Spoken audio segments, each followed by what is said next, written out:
Então, vamos lá, bom dia a todas as pessoas aqui presentes.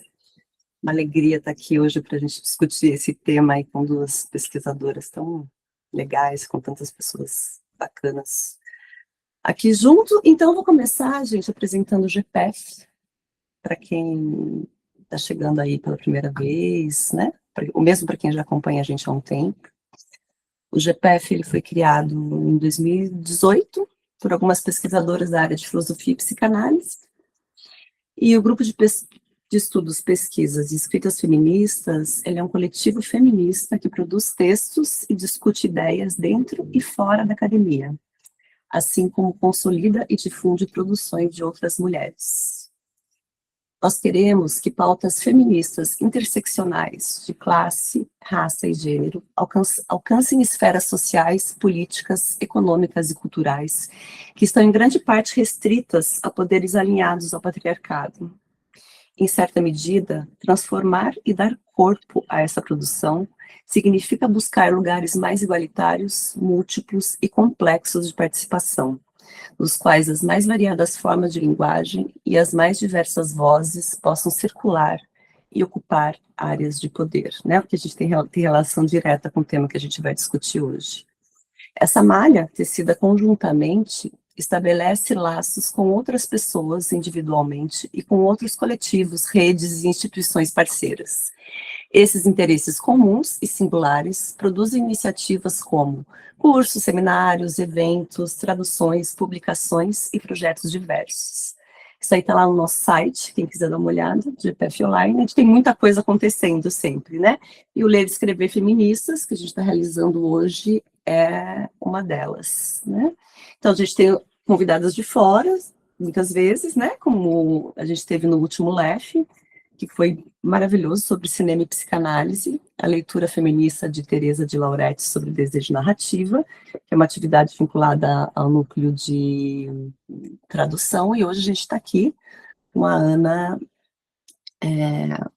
Minoso e a Alessandra Martins, para fazer um novo LEF sobre um tema urgente, importante, que está na pauta do dia, né? Então, citei esse LEF que a gente teve, né, que é uma das nossas atividades. A gente também tem a escrita de publicação de textos e colunas, né, das nossas membros. Eu queria destacar um, que foi o último publicado da Jéssica Rodrigues, Trauma Colonial Reencenado na Guerra Nossa de Cada Dia. Texto muito sensível que eu recomendo a todas as pessoas que estão aqui presentes.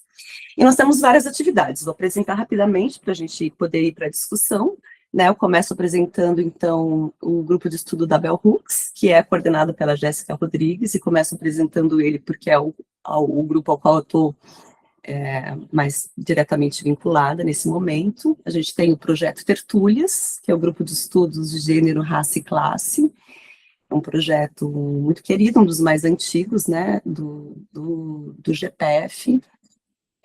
A gente tem o projeto Visadas, que é um projeto de arte e feminismo, coordenado também pela Alessandra, e tem o Lab Identificações, que começou aqui no GPEF, enfim, são muitas atividades. Tem também um projeto muito querido, que é o Texto à Voz, que é uma audioteca de textos lido por mulheres e feministas, que eu recomendo, está lá no Spotify para quem interessar. E queria falar também da publicação, vou fechar aqui, que a gente fez, para quem tiver interesse, que é o Limiares, fruto do último, né, do penúltimo evento realizado pelo grupo, organizado pela Alessandra Martins, que está aqui presente, a Aline Souza Martins, o Érico Andrade, a Leia Silveira e a Lívia, né?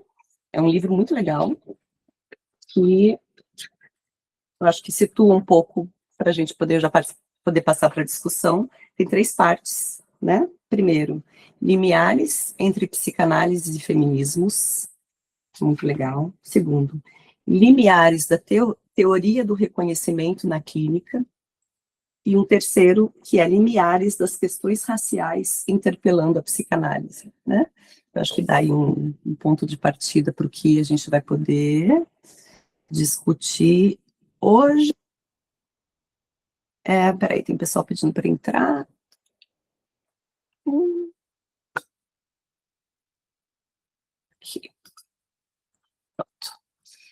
E, então, me apresentando rapidamente, eu sou Priscila Freixo, psicanalista, pesquisadora do GPF. Minhas produções, elas atualmente vêm da clínica, das leituras, das caminhadas, das danças, dos encontros, das escritas, da literatura.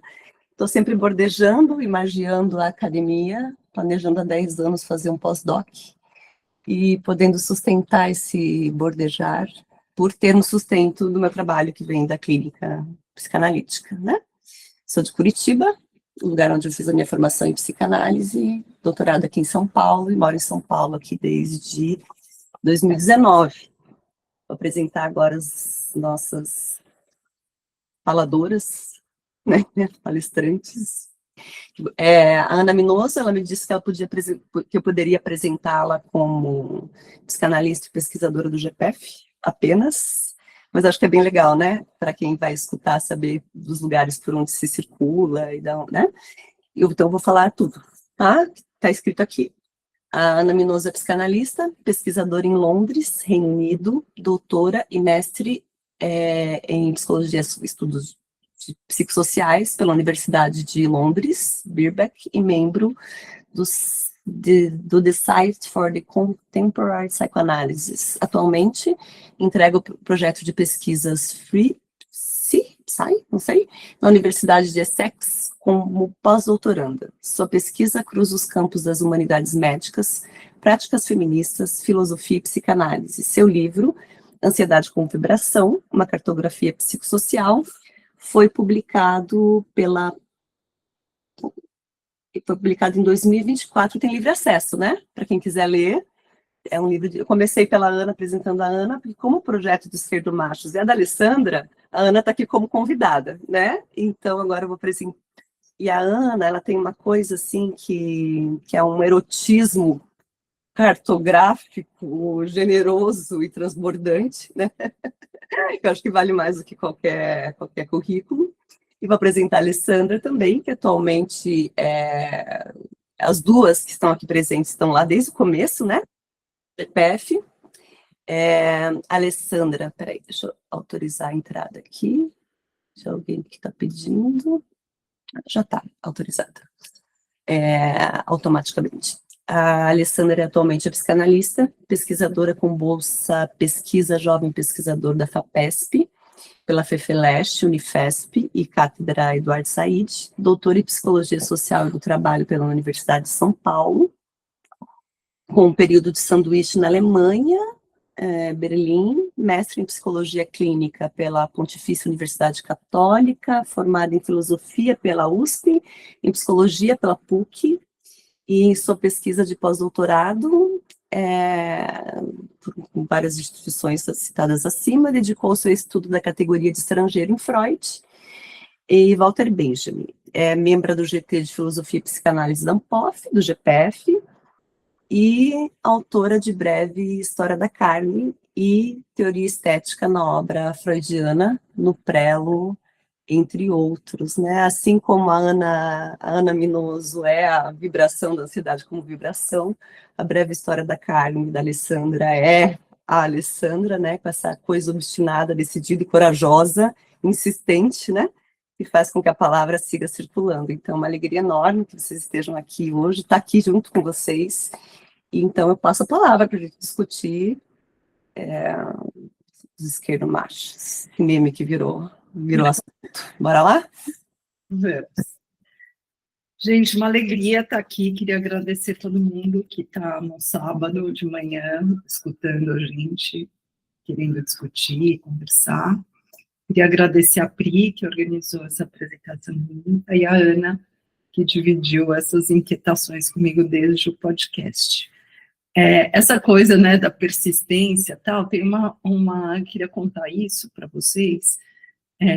Eu resolvi fazer essa história de podcast, essa coisa não vem ao caso, né, mas tem um podcast, para quem não acompanhou, né, do Esquerdo Macho, e tem uma certa ingenuidade da minha parte. Então, assim, às vezes eu falo, vou fazer isso, falo super animado, vou fazer tal coisa, tenho uma ideia, e depois, às vezes, eu vejo que a ideia ou é muito complexa, ou ela exige muito mais, ou até, neste caso especificamente, tem um preço, um custo muito alto, né? Então, eu falei, vou fazer sobre o esquerdomacho, achando que eu pudesse conversar com muita gente e tal, mas eu tenho notado uma resistência muito grande, é quase como se fosse um ataque, coisa que não estava inicialmente na minha intenção, né? Então, é curioso isso, a gente tem algum termômetro que a gente vai tentando decifrar pelas redes sociais, e eu nunca tinha tido um decréscimo de seguidores exponencial.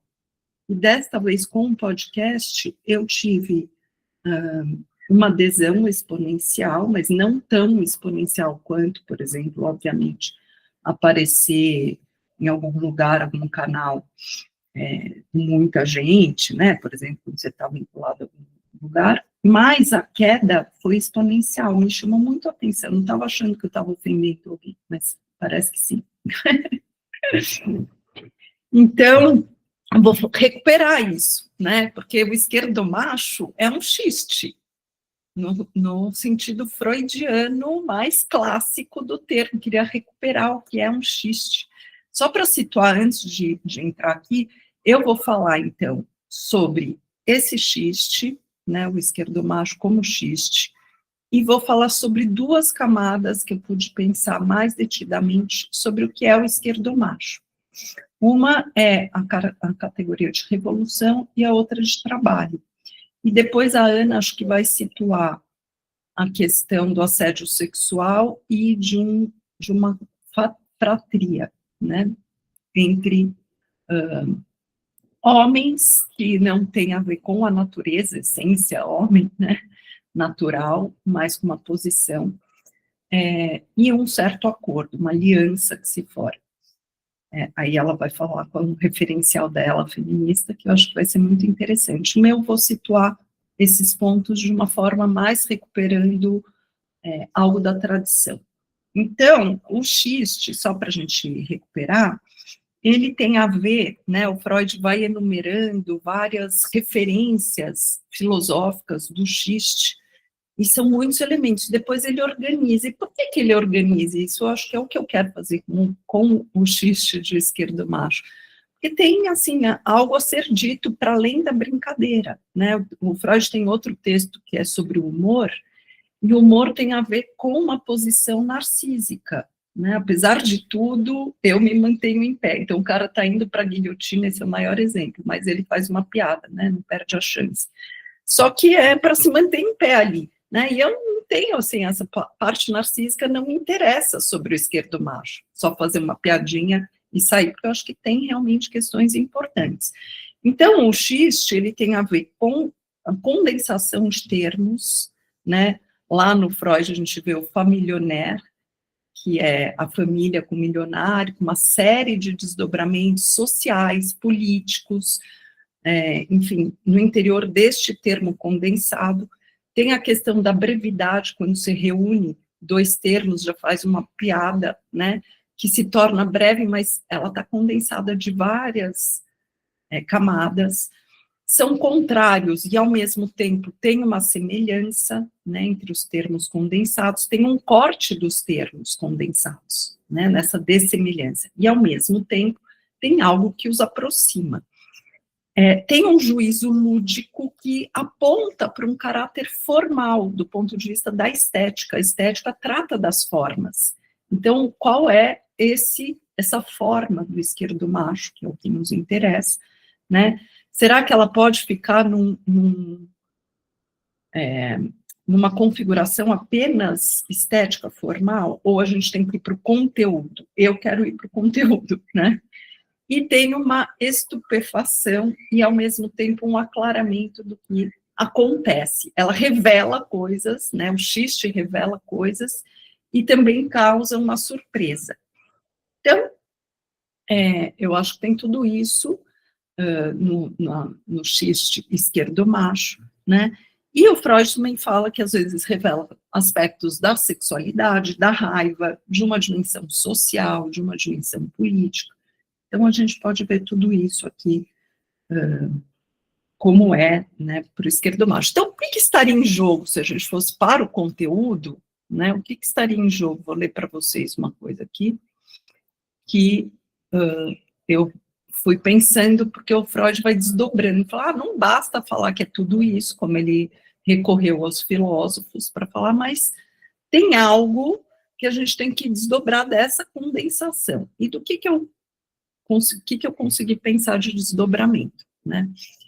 Esse corte desconexo e inquietante entre os significantes justapostos e condensados na palavra esquerdo-macho pode ser o seguinte, que a posição política de esquerda pressupõe um apoio ou uma posição realmente às minorias.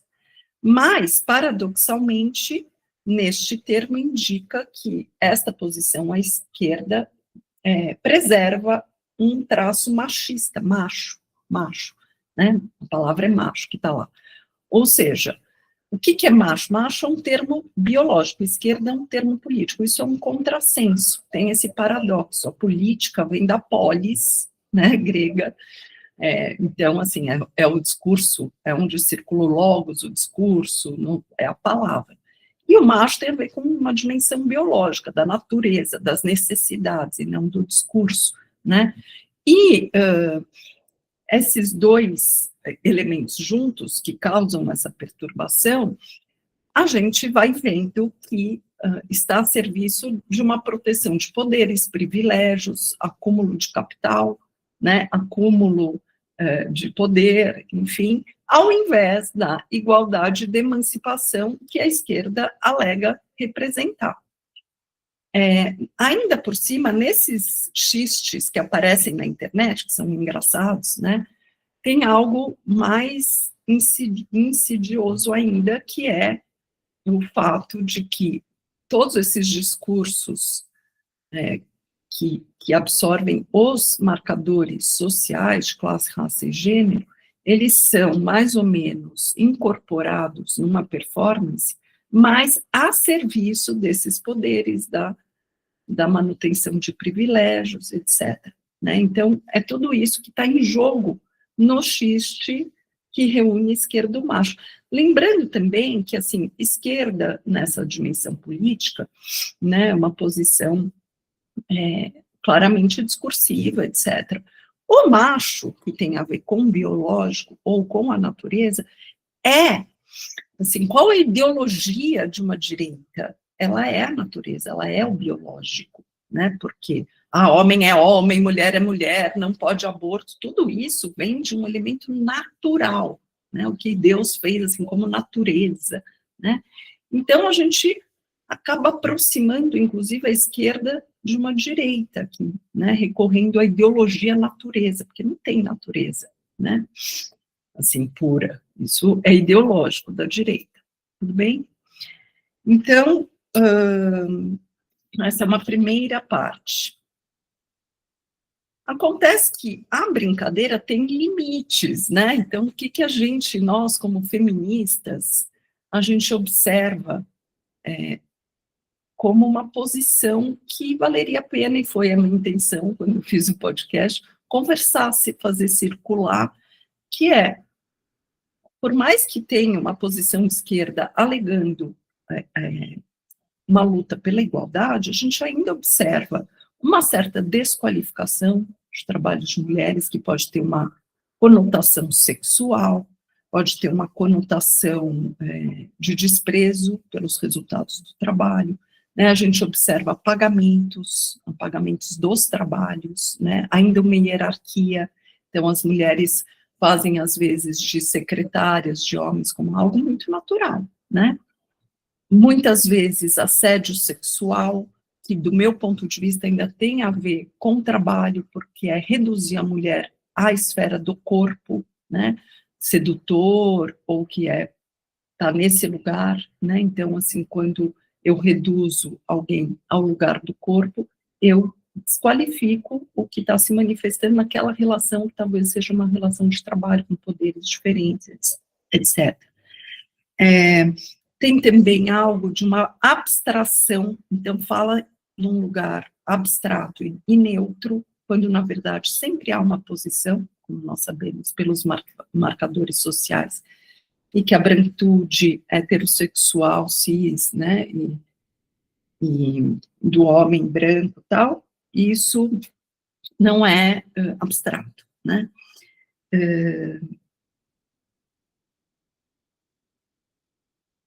Aí tem uma outra coisa que eu fui notando, que é o uso, vou falar assim, é meio feita, mas enfim, é a palavra que eu achei agora, de mulheres não feministas para ter uma cota neutra que endosse alguma coisa dita por homens que...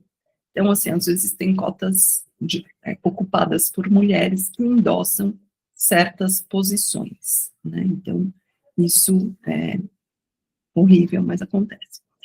Então, esse é o panorama, e por que eu não acho que dá para a gente parar no xiste, que eu acho que as coisas são graves, e a gente teria que discutir, fazer circular, conversar, ver se é isso mesmo, se não é, como acontece, esperando, né, a minha esperança era que as pessoas pudessem olhar para essas posições e refletir.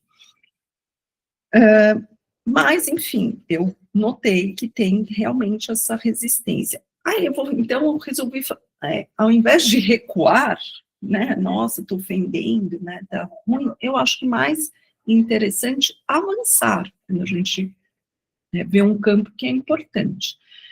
Eu fui estudar a Hannah Arendt, que ela tem esse livro sobre a Revolução, e notei uma coisa importante, né, porque um dos discursos muito comuns na esquerda é um discurso anticapitalista revolucionário, muitas vezes supondo uma possibilidade com armas, né, ou outras formas, assim, que tem uma dimensão da violência, né. Então, a Hannah Arendt, que tem esse livro sobre a violência, ela, e esse é o ponto comum que eu vou ter com a Hannah Arendt, mas eu também estudei outro livro, né, parcialmente, claro, aqui para a gente fazer essa fala, ainda não fiz isso exaustivamente, mas ela tem esse outro livro que então são esses dois livros, que é sobre a Revolução e a Condição Humana. Sobre a Revolução, então, ela vai mostrando como há uma violência tanto na guerra quanto na Revolução, e aqui a gente aproxima politicamente a direita, né, e hoje em dia a extrema-direita, da esquerda, né, com esse viés que é da violência, e a violência a gente liga ao patriarcado, né, a dimensão do patriarcado, que seria, a gente pode falar disso na conversa. Então, esse é o ponto comum, a violência, a revolução, né, como uma crítica da revolução em termos tradicionais que ela faz, isso eu vou endossar a Hannah Arendt, e quando ela traz a condição humana, eu vou estabelecer uma crítica a Hannah Arendt. Então, para conversar aqui sobre o esquerdomacho. Então, para ela, a revolução, até fiz vários videozinhos, só que eu achei que eu estava ofendendo tanto que eu só postei um, fiz 3 e só postei um lá no nosso canal. A revolução, ela é, para Hannah Arendt, propriamente moderna. E a guerra, não, né, existe desde sempre. As duas têm em comum essa violência, mas a revolução aponta para o novo, ao passo que a guerra sempre existiu na história das civilizações, né? Para Hannah Arendt, a revolução não tem a ver com uma luta pela igualdade, assim como ela traça um panorama e ela situa a revolução uma revelação que ela faz muito interessante, porque na Europa, né, esse mundo tradicional, digamos, né, antigo, no velho mundo, o velho mundo, ele não tinha mudança de classe, era raríssimo ter isso, não era algo suposto, né, como possível. Então, quando houve o processo de colonização na modernidade, mesmo as pessoas que eram pobres na Europa puderam mudar de condição vindo para as Américas. E essa alteração é que introduziu uma ideia de revolução como algo possível, no novo mundo, e não no velho mundo. Né? Então, a gente teria algo mutável na sociedade a partir dos processos de colonização e de uma alteração de classe, nem existia esse nome classe como algo em disputa, né? A partir da descoberta do novo mundo. Então, eu queria fazer aqui uma associação que é a ideia de revolução, ela é moderna. Então, se a gente for ler, por exemplo, no campo das artes, né, e aí que eu volto, assim, o xixi não pode ser só uma dimensão estética, a gente tem que aprofundar estética no sentido de formal, a gente tem que aprofundar nos conteúdos também, né, que é chato, aquela velha frase do Freud, explica, né, o chato que explica tudo, mas o conteúdo é importante, né, senão fica só uma tiradinha. Mas nas artes, então, todas as vanguardas, elas têm esse registro formal do novo, né? Então, se a gente for pensar, enfim, surrealismo, né? O surrealismo acontece em contraposição, talvez, ao realismo, o impressionismo em contraposição ao expressionismo. Então, é sempre um movimento negando o outro e afirmando uma nova coisa, né? Nas vanguardas artísticas. Então, essa repetição do novo, o Otávio Paz fala que é um paradoxo, né? Repetir o novo, sempre novo, é propriamente moderno. E as vanguardas, elas têm essa dimensão de um novo que é sublime, né? Tem algo que é assim, nossa, essa novidade. Só que o sublime, vamos pôr na história da arte, ele começa com a crítica do juízo no Kant, que só está ligada a catástrofes da natureza, os seres humanos só faziam merda. Aí o romantismo, que já é um início mais na estética, né, mais propriamente moderno, o Kant na filosofia moderna, na crítica da razão pura, mas talvez a crítica do juízo ainda estabeleça conceitos elementares, que depois que são absorvidos pelo romantismo, e a gente tem isso. Ali a gente tem o sublime ligado às obras de arte, né? E eu estou trazendo tudo isso porque eu quero fazer aqui uma comparação com vocês, voltando a uma análise muito bonita feita pelo Walter Benjamin, num texto chamado Teorias do Fascismo Alemão. Esse texto é uma resenha sobre o Junger, que é um defensor da guerra. Ele fez uma coletânea defendendo a guerra, né? A Primeira Guerra Mundial. E qual era o argumento do Junger? Esse do sublime, a guerra é sublime. Né? Por quê? Porque começa o novo, tem uma destruição que é sublime, que, enfim, tudo começa do zero, as coisas são destruídas e vão começar do nada, né? Pouco, assim, estou falando do Walter Benjamin, mas é o que a gente vê, né? Sobre Gaza, por exemplo, começar um território assustador. E o Benjamin vai falando, olha o absurdo, né? O cara elimina todo o fascismo, todo o sofrimento das pessoas, para falar do novo, das armas, né, um elogio às armas, a técnica, a tecnologia, esse lugar sublime e tal, esquecendo os seres humanos sacrificados pela guerra, né.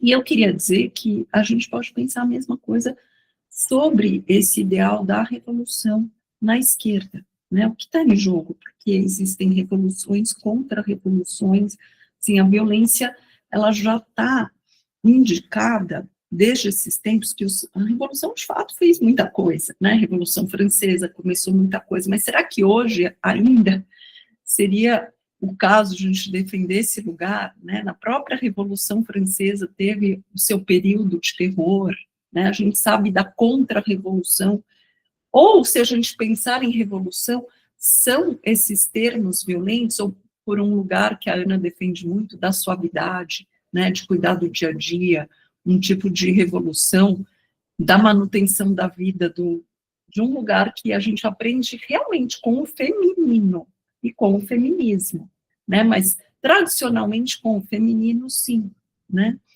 Que é cuidar, pensar, enfim, e aí a gente vai discutindo isso. Mas aqui eu queria mostrar o limite disso, que, para mim, na esquerda, a ideia de revolução seria análoga à da guerra, realmente neste lugar que o Benjamin denuncia do Junger, né? Um lugar sublime e que desconsidera os corpos em jogo. Então, o que a gente teria hoje? Né? No passado, talvez isso tenha sido válido, no começo da modernidade, mas hoje, o que a gente teria? Pessoas que são, em geral, estão na posição, vou enfatizar a posição, homens de esquerda, intelectuais ou militantes, defendendo a revolução como um ideal sublime, né, mudando tudo, mas o corpo está em jogo em certa medida, né, assim, tem muita coisa ali de preservação de espaços, de privilégio e poder. Quem estaria, porque a revolução hoje eu acho que nem tem uma mediação que nos leve para esse lugar, né, assim, é totalmente ideal, né, não vejo que a classe popular tem uma força desse tamanho em relação à técnica atual, mas enfim, isso tem gente que certamente discorda. Então, minha pergunta é, há alguma chance de mudar o capitalismo pela revolução nos dias de hoje? Né? Esse fracasso já foi identificado, inclusive, pela Escola de Frankfurt, né? Que viu que, assim, depois da Primeira Guerra, quem subiu, tipo, a gente tinha ideia, em termos marxistas, que depois de uma precarização absoluta, a classe popular não teria nada a perder e faria a revolução, mas não foi o que aconteceu. Ao contrário, quando a classe popular não tinha mais nada a perder, houve uma adesão à extrema-direita e à ascensão do fascismo na Europa, né? Essa é a grande questão ali no pós-guerra. Então, eu gostaria de criticar toda essa ideologia, vou chamar assim, da revolução atrelada à esquerda para reiterar uma posição muito confortável. A revolução e tal. Então, esse é um... Vou agora para a parte do trabalho, e depois vou passar para... Bom, no trabalho, a Hannah Arendt fala de 3 esferas: o labor, o trabalho e a ação, né, na condição humana nesse livro. E, ao falar do labor, ao falar dessas 3 categorias, ela mostra como, na verdade, o trabalho, tal como considerado pelo Marx, originalmente não é assim. E para a gente pensar originalmente nas esferas pública e privada, a gente teria que fazer essa distinção entre 3 diferenças, que eu vou dar esse nome péssimo, essenciais entre formas de atuação, vou falar ação, que é uma das categorias, no mundo. Então, o labor, ele estaria ligado àquilo que talvez as feministas chamem de trabalho reprodutivo. Labor é um lugar ligado à necessidade, à manutenção da vida, né? Então, talvez na antiguidade, ligado àquilo que era o oikos, a economia, como a manutenção da vida se preserva na esfera privada, né? Para a gente fazer, inclusive, ter condições de ir para a esfera pública, né? A dimensão do trabalho é aquilo que produz um artifício, tem um resultado, um produto. O trabalho gera um produto, né? De troca, enfim, de contemplação. Uma obra de arte também é um trabalho, né? Tem um artifício ligado ao trabalho. E a ação é a dimensão política e, para ela, propriamente humana, né? Por que propriamente humana? Porque tem a ver com uma ação direta da palavra, do discurso, né? E é feita na polis. Então, estou falando tudo isso por quê? Porque daí chega uma hora nesse capítulo que ela fala, vou criticar o Marx, que reduziu tudo à esfera do trabalho como artifício, colocou isso na política, e para ela não tem a ver, né? Eu acho que, assim, não dá para a gente voltar aos gregos nisso. Tem um ganho filosófico que não dá mais para voltar, que tem a ver sim com o Marx, né? E agora eu queria falar desse ponto de vista do trabalho, né? Por quê? Então, assim, nisso eu discordo com a Hannah Arendt, que a gente tem que voltar à essência dessas esferas separadas, porque o trabalho, ele está em discussão. Se nós somos feministas, o pessoal é político, e o pessoal tem a ver com aquilo que era tido como natureza, e na verdade é trabalho, né? Não é só mera manutenção da vida, tem discussão sobre isso, o que cabe ao quem, como a gente vai dividir esses trabalhos que são discursivos, são cultura também, né? Fazer uma comida também é discurso, tem tempero, tem sabor, tem tudo, enfim. Então, tudo isso foi um ganho que a gente teve discursivo, né? Considerar que o labor é trabalho, e que o trabalho tem discussão na polis, isso é um ganho do feminismo, do marxismo, etc. Bom, então, nisso eu discordo da Hannah Arendt. E aí, o que nós teríamos? Dentro do marxismo, uma mulher que nos ajudou a pensar essa questão do trabalho, né, dentro do feminismo marxista, que começou com essa discussão, foi a Rosa Luxemburgo, que revelou uma acumulação primitiva do capital, né? Só que ela achou que isso se reduzisse ao passado. Para ter o capitalismo, houve uma acumulação primitiva do capital. Uma das formas de acumular o capital foi pelos processos de colonização e pela divisão sexual do trabalho, né? As mulheres fazendo justamente essa manutenção da vida de graça, enquanto os homens estavam acumulando capital, né? Lembrando dessas posições, eu falei aqui, né, sem natureza de homem e mulher, mas muitas vezes sim, né, no passado. Então, essa acumulação primitiva se deveu a processos de colonização e divisão sexual do trabalho. E, hoje em dia, teve um marxista contemporâneo, que é o David Harvey, que mostra que essa acumulação, ela não foi só primitiva, que possibilitou, ela continua em curso, que é a acumulação por expropriação de trabalhos, né? Por raça, por classe e por gênero. Então, o que a gente vai fazer com isso, né? É uma pergunta que a gente teria aqui, né? Não dá para voltar a uma divisão tão clássica, na qual as mulheres, e isso eu acho que a Hannah Arendt faltou feminismo mesmo, porque você volta para a Grécia clássica, essa desigualdade, porque assim, o argumento é que o oikos, né, a parte econômica da natureza, da necessidade, tinha o mesmo peso da polis, o que absolutamente não é verdade, lendo as feministas de classicismo, né? Por exemplo, você vai ler Nicole Lorrault, que é uma classicista, você vê que essa divisão, as mulheres já eram tidas como putas, prostitutas, quando elas faziam algum tipo de inserção na polis, já tinha uma desqualificação desde a Grécia. Então, que foi a que eu trabalhei, era a Aspásia, né, que era a esposa do Péricles, que o homem mais importante foi desqualificada, assim, na literatura ela é tida como uma prostituta de luxo ou vulgar, tinham dois tipos. Enfim, tudo isso, não que eu não estou criticando ser prostituta de nenhum tipo, né, mas assim, era uma desqualificação na boca desses homens.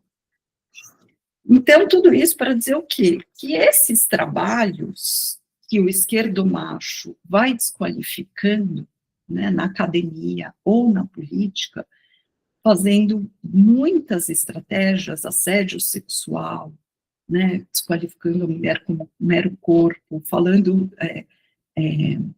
desqualificando em termos da sexualidade, né, reduzindo o trabalho da mulher, ou realmente roubando e tratando tudo isso de forma abstrata, não atribuindo crédito, são formas de manutenção de poder, de acúmulo de capital mesmo, né? Então, assim, é muito contraditório. E o termo esquerdomacho, ele mostra tudo isso muito contraditório, que em nome da igualdade, em nome de uma superação do capitalismo, em nome de contra o neoliberalismo, né, em nome da emancipação, etc., ele use esse discurso para fazer exatamente o oposto, né? E eu acho que eu estou falando só de 2 camadas, que eu pensei em outras, mas hoje não vai dar tempo. Vou passar a palavra já, e assim, para a gente pensar, né? Será que essas pessoas que fazem isso estão dispostas a pensar nisso? Ou o uso de todo esse discurso vai servir só para garantir o próprio poder, privilégio, acúmulo de capital? Seguir assim, né? Curso da história. Era isso.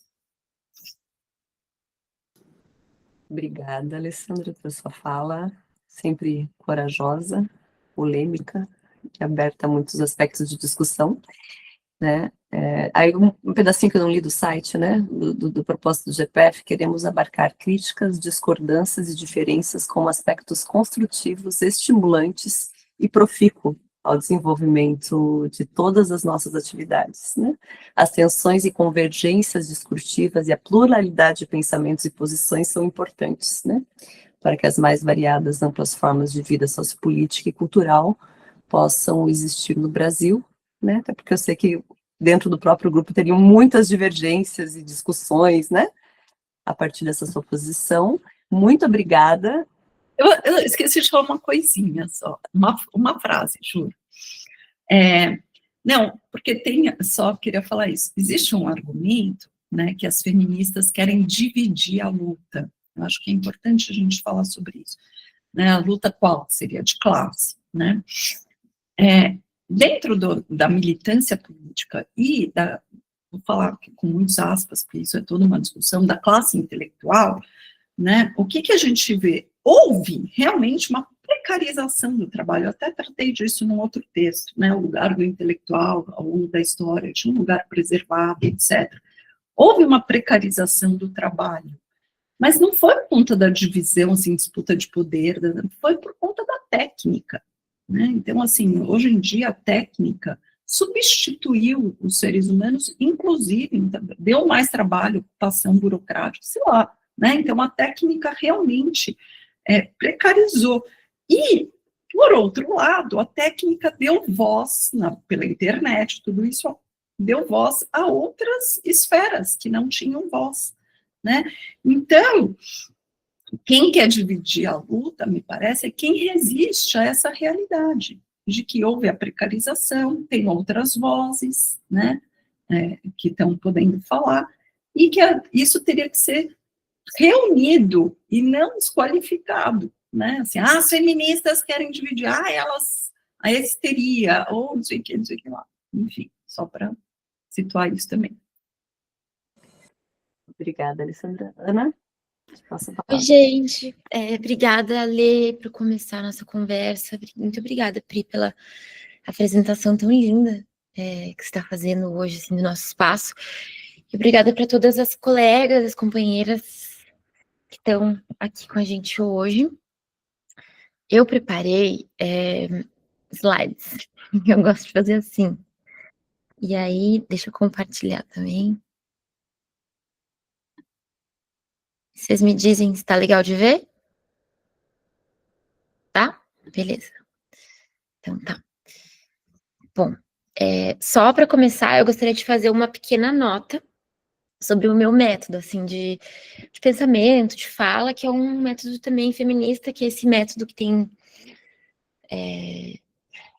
de pensar com as nossas aliadas e não se preocupar com as genealogias fiéis, né, dos termos, não se ocupar com as palavras dos mestres, necessariamente.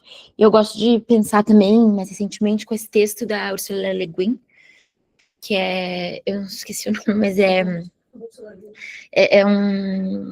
uma teoria da ficção da Bolsa de Sementes. E é um texto curto dela, e que eu recomendo muito. Ela tem esse paradigma, assim, tá aqui, esse aqui.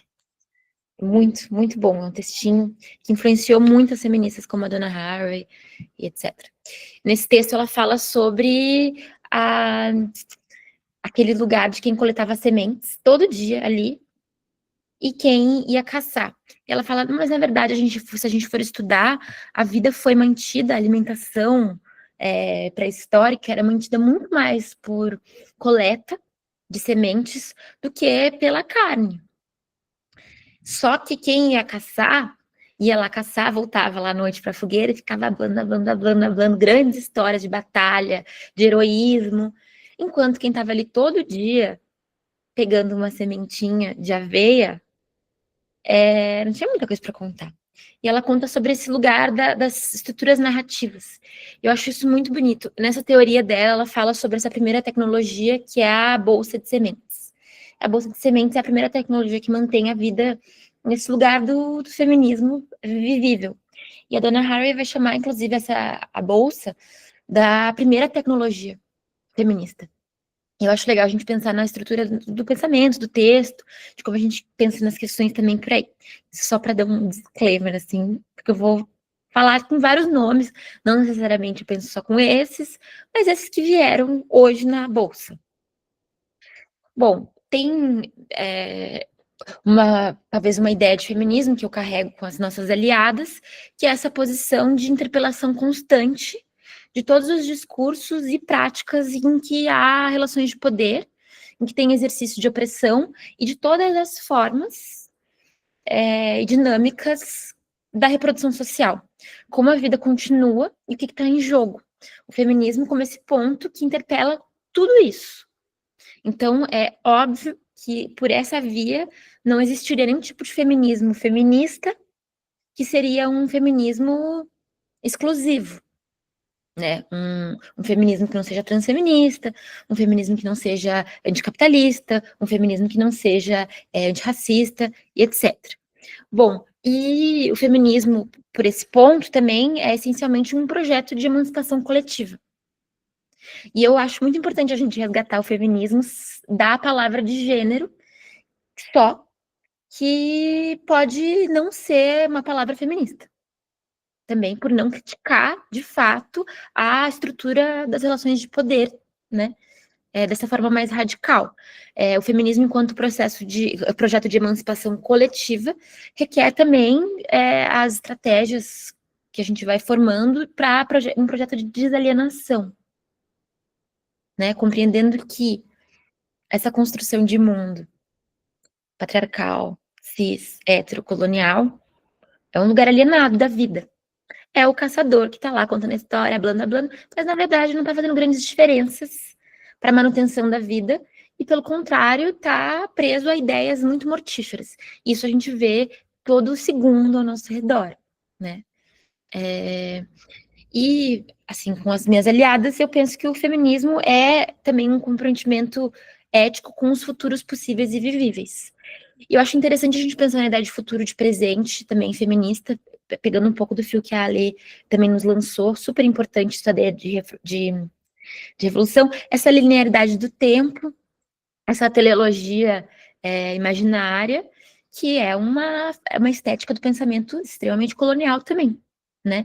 E o feminismo também como esse lugar que nos traz para o presente, mas é um presente comprometido com uma vida coletiva que é possível, né? E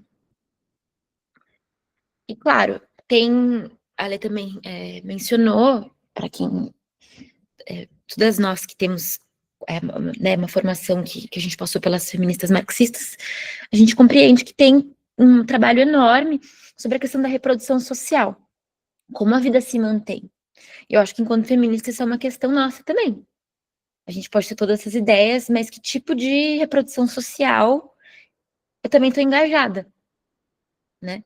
Então, por isso que a gente fala da praxis feminista, e não só como uma linha de pesquisa, um campo intelectual, é uma praxis, né? Tá aqui nas nossas ações, em tudo que a gente faz, que a gente monta, que tipo de mundo a gente está montando com a nossa experiência vivida também.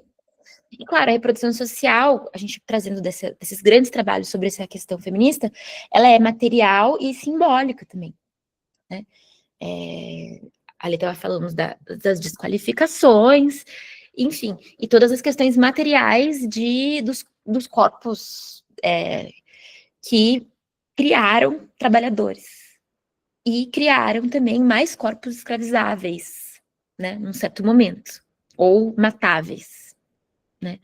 Então tem essa reprodução social material, as condições da vida, e também simbólicas. Mas, claro, assim, no nosso campo, a gente se aprofunda um pouco nessas discussões que muitas colegas pós-marxistas feministas trazem, já com repertório de luta amplo, nas questões subjetivas disso tudo. Que tipo de sujeição está em jogo? E, embora eles não sejam autores feministas declarados, eu acho que tem uma potência feminista muito interessante na obra do Deleuze-Guattari, justamente por isso. Que é pensar, portanto, na reprodução social em relação à modulação do desejo, né? A gente pensar politicamente na forma da subjetivação também nos orienta para pensar nas possibilidades de identificação e de relacionalidade, ou seja, como que a gente pode viver, que imagens da gente a gente tem, e como a gente pode viver com os outros. Isso também é modulado ideologicamente. Não são lugares naturais, né? E aí eu acho que a gente trazendo esse foco assim, para pensar na questão do esquerdomacho, a gente entra nos impasses e nas possibilidades de uma emancipação feminista nesse contexto heteropatriarcal colonial, né? Não é só uma questão de ganhar uma consciência, mas é uma questão da reprodução da vida. É uma emancipação na prática e profunda. Está em jogo. E, claro, tem muito repertório. Eu estava falando das feministas marxistas. No GPF a gente já leu muito, os nossos colegas leem muito a Silvia Federici. A Silvia Federici foi parte dessa campanha aqui do Wages for Housework. Foi uma campanha nos anos 70 muito grande, que lutava justo pelo reconhecimento do trabalho doméstico como um trabalho de reprodução da vida.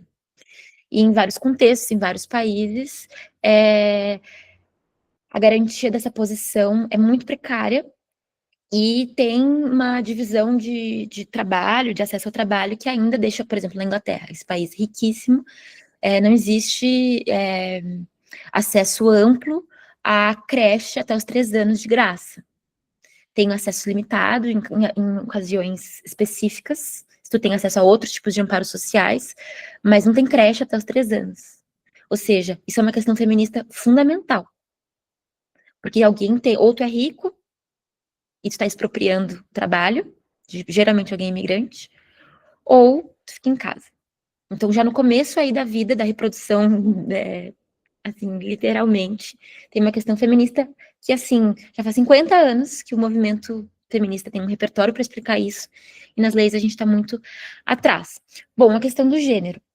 Tem esse texto também, um texto ângulo, da Joan Scott, que é uma historiadora que escreve um texto muito acessível. Esse texto foi escrito, depois ela tem o livro dela, isso aqui é pré-Judith Butler, nos 80 ainda. E ela tem esse texto que ficou super famoso na teoria de gênero, que é pensar na categoria de gênero como um ponto de análise histórica.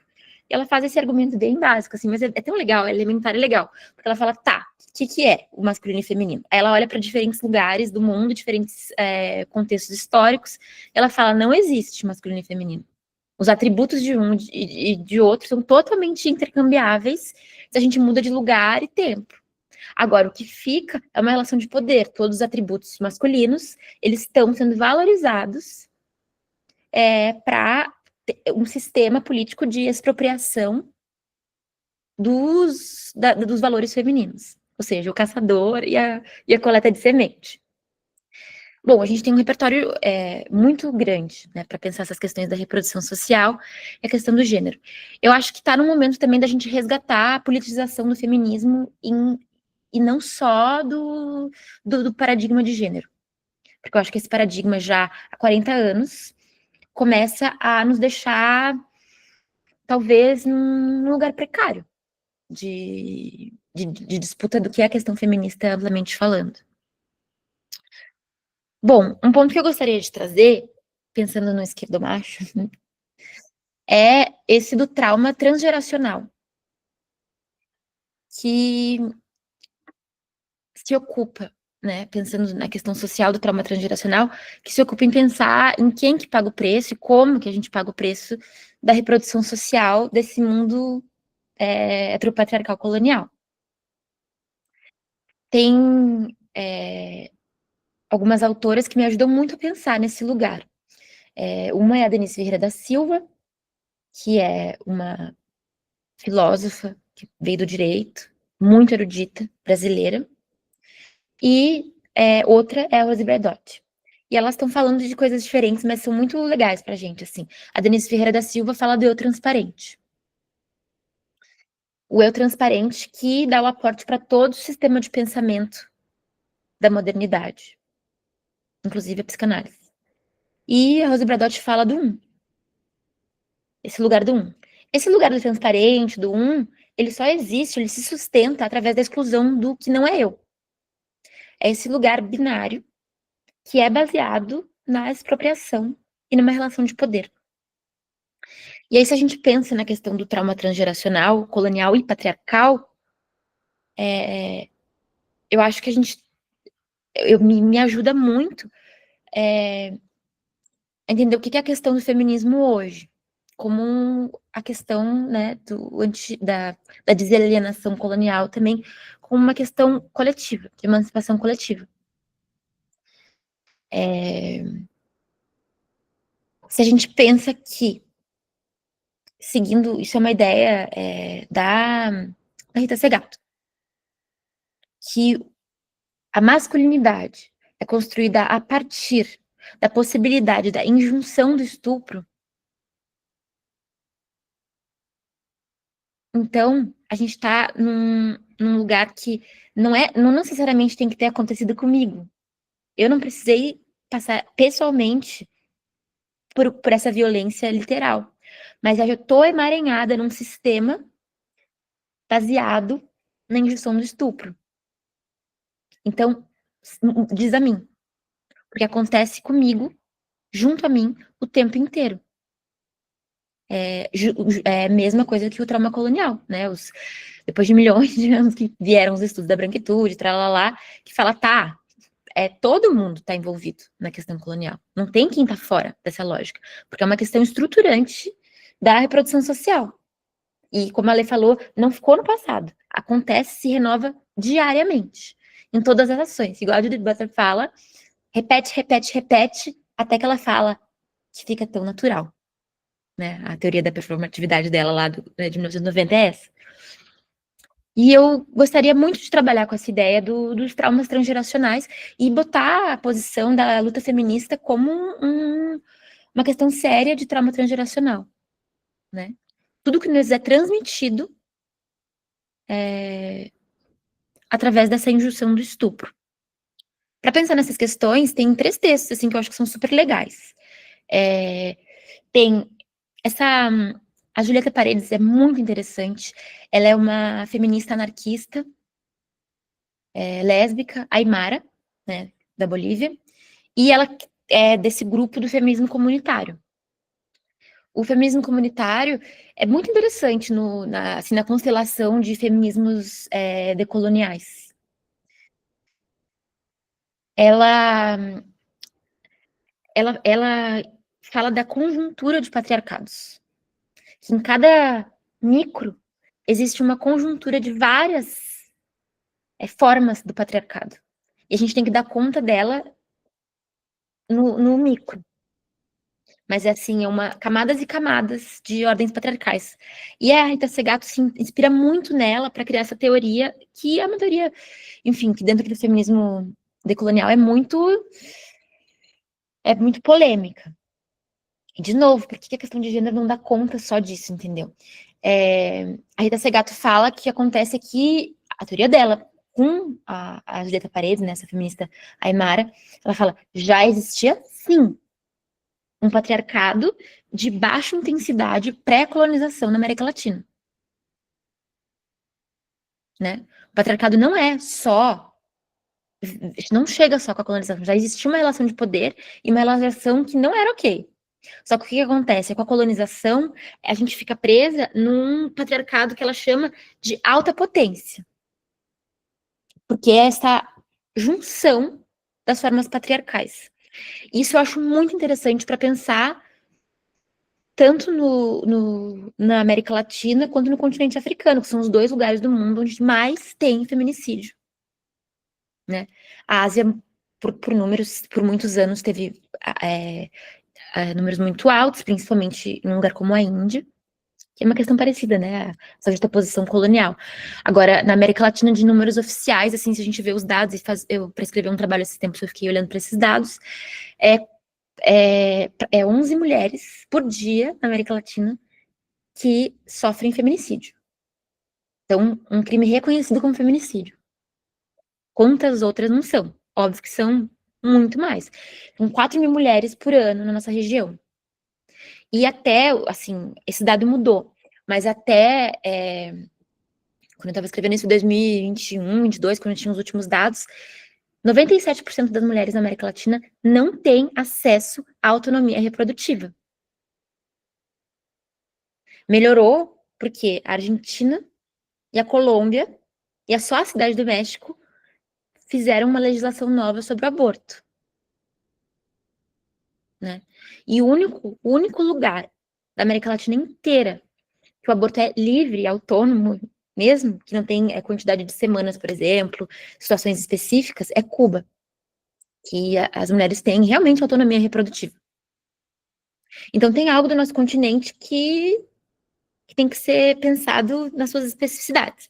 Agora, no campo da psicanálise, tem um texto que eu acho muito legal, da nossa companheira Tânia Rivera, que participou também do podcast da Lê, muito legal a participação dela, e ela participou também da nossa conferência ano passado.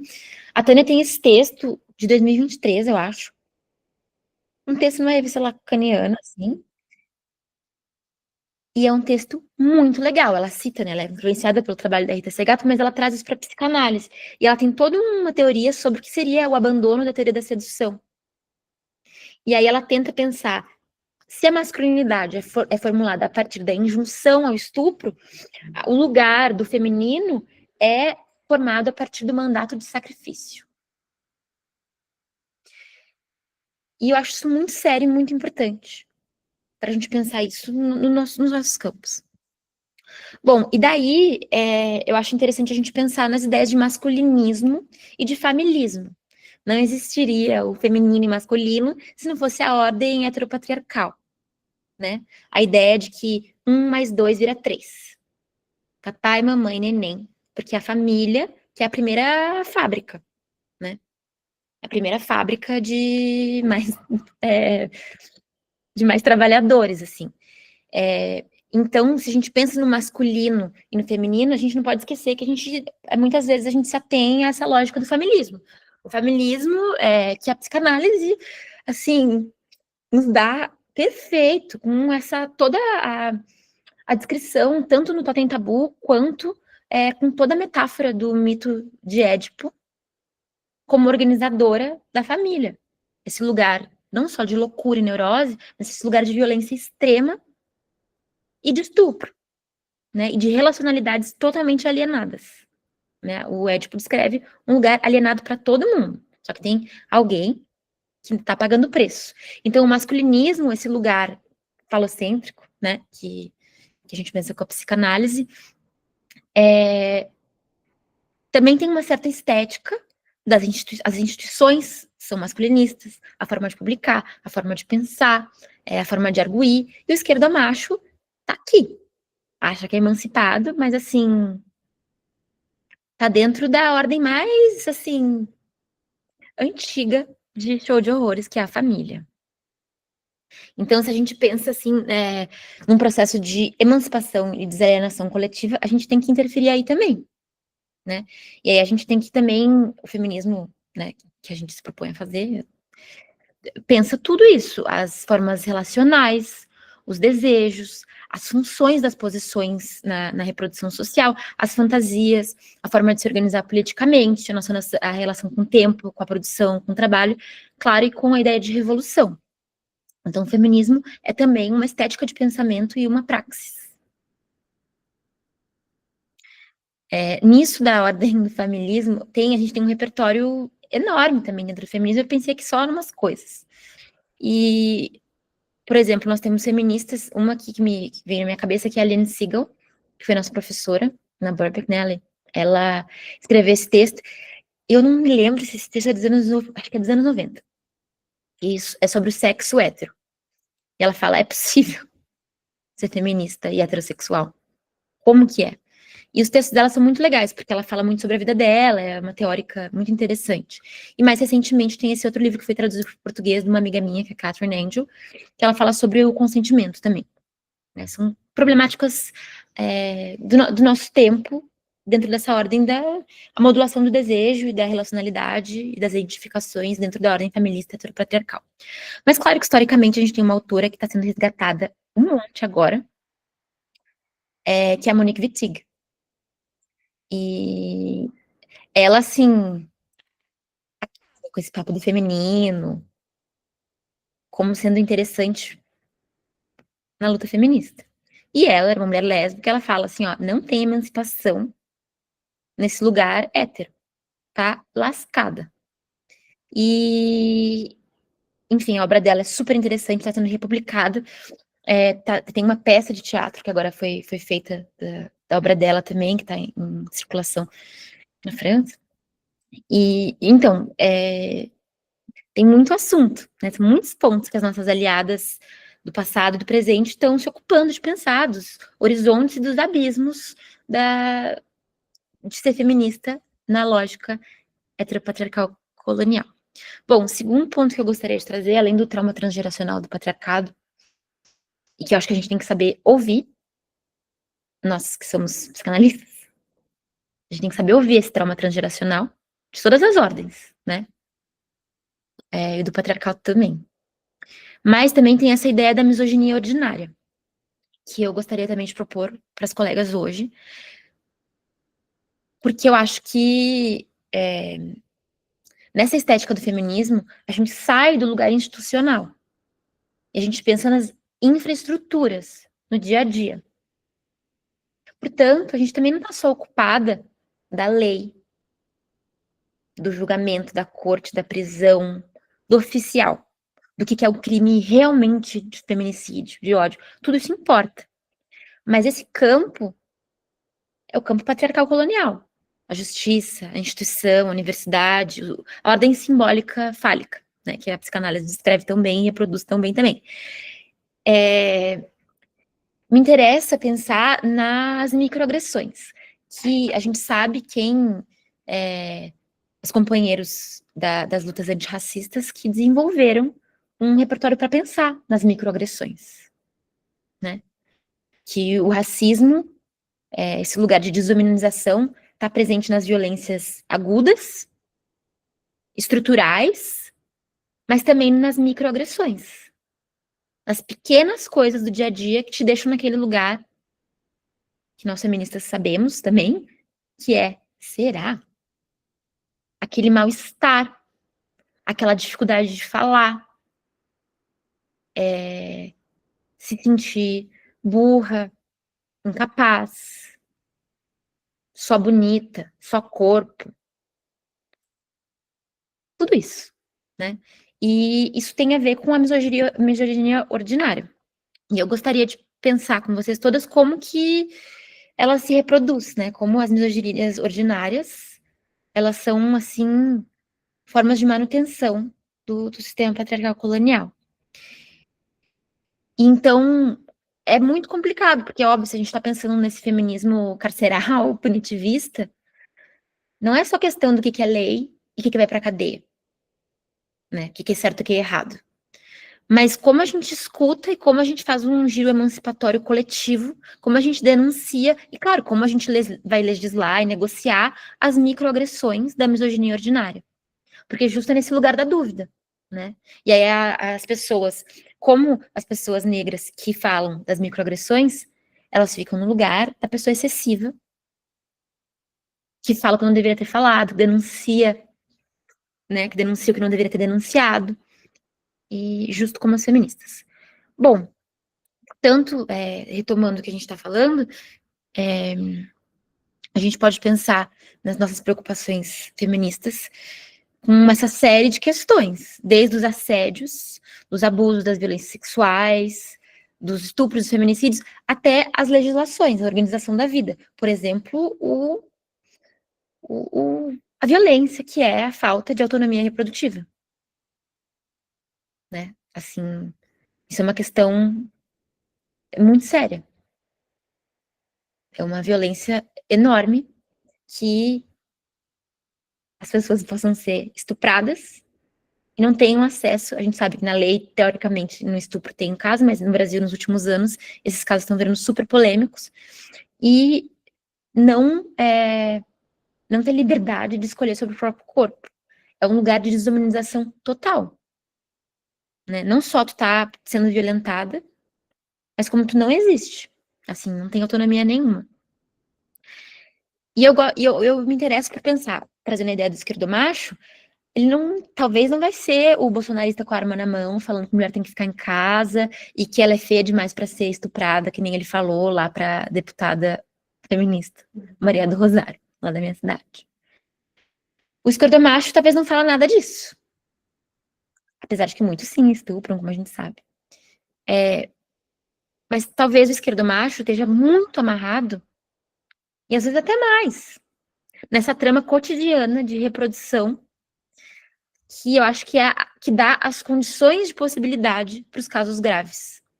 Porque naturaliza a desumanização dos corpos feminizados. E os corpos feminizados são os corpos outro do eu transparente, que é o ser alienado total. First, alienação é do eu transparente. O delírio, né, do falo. Esses outros, né, e é uma questão interseccional, assim, óbvia. Porque o corpo feminizado é, assim, por exemplo, no texto do Eduardo Said, no Orientalismo, a segunda parte do livro, ele fala, o Oriente é feminino. E é um ponto, e também, o Eduardo Said não é necessariamente um autor feminista, assim, clássico, mas aí ele fez uma intervenção feminista muito importante, para falar desse lugar do corpo orientalizado como um corpo feminino. Portanto, ele pode ser invadido, educado, civilizado, massacrado, etc. Agora, o corpo europeu, o corpo que se acha europeu, tem outro valor. Eu acho que quando a gente vê, por exemplo, na Palestina, em Gaza, o que tem acontecido, isso está em jogo, óbvio. Portanto, né, como ela estava falando, a guerra é uma questão feminista, que nos preocupa a todas nós, assim, onde quer que esteja acontecendo. E bom, e tem também no esquerdomacho a questão do pacto, que também as feministas estão nessa, ó, há um tempão, que é esse pacto que mantém as coisas como estão. Como a gente se alia entre nós para se emancipar coletivamente, tem uma aliança, né, dessa ordem da modulação do desejo alienado do eu transparente, que se mantém ali, que é a irmandade. Essa palavra é essa, que é a brotherhood. Que eu aprendi, que óbvio que muitas feministas devem ter falado isso que eu não sei, mas eu aprendi com as feministas italianas marxistas, que na luta marxista e anarquista, na década de 70, que estava muito forte, né, pós-fascismo, esses dois discursos, o anarquista e o comunista, tem um lugar social muito importante, né, e as mulheres lá no começo dos anos 70 falam assim, tudo muito bom, mas a gente não tem lugar nenhum para existir aí. E elas já trazem textos interessantíssimos, práticas, grupais, estratégias, milhões de coisas, assim, desde o estabelecimento de escolas gratuitas para as donas de casa, para elas serem alfabetizadas em feminismo, na década de 70, no começo dos anos 80, por exemplo. Assim, várias estratégias práticas de emancipação coletiva frente ao pacto. Porque o pacto não vai fazer por nós. E querer ocupar um lugar na mesa dos irmãos é um delírio. E óbvio que é um delírio disponível para as mulheres brancas, né? Principalmente as brancas ricas. Porque assim, tá aqui a cenoura. Quem sabe tu quer também ter um falo. Quem sabe tu também quer participar aqui, ó. No fim, ela não vai participar.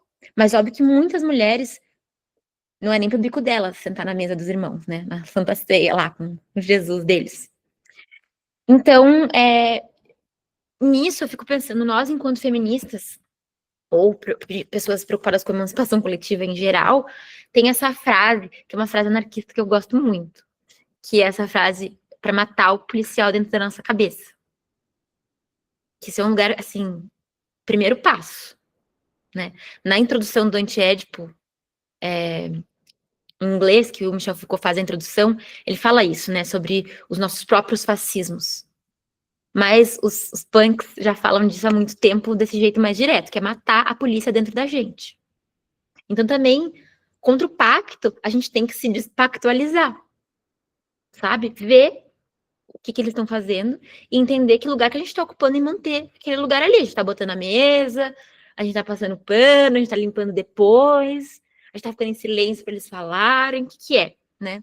E a gente vê muito esse lugar da promessa de fechar com o patriarcado de muitas mulheres. Bom, de novo, onde eu moro é um país que tem representantes mulheres na política, teve já algumas primeiras ministras, todas as mulheres que ocuparam o cargo de primeira-ministra foram mulheres de extrema-direita. A esquerda nunca elegeu uma mulher para primeira-ministra na Inglaterra, por exemplo. A primeira foi a Margaret Thatcher, que possivelmente foi uma das pessoas mais horrorosas, assim, criou muita morte e destruição, né? Então, assim, e agora, nos atuais governos, tem as mulheres racializadas de antigas colônias britânicas que vêm para ocupar o espaço da mulher racista misógina, né? Que vem de países, por exemplo, da Índia e Quênia, que foi uma rota colonial da Inglaterra muito importante, a mulher negra do Caribe, que elas vêm com uma agenda super de direita, antifeminista, enfim, é realmente para a gente desessencializar a posição do feminismo, e que eu gostaria de acabar com esse negócio de feminismo tem a ver com feminino. Porque, assim, eu não sei o que é feminino.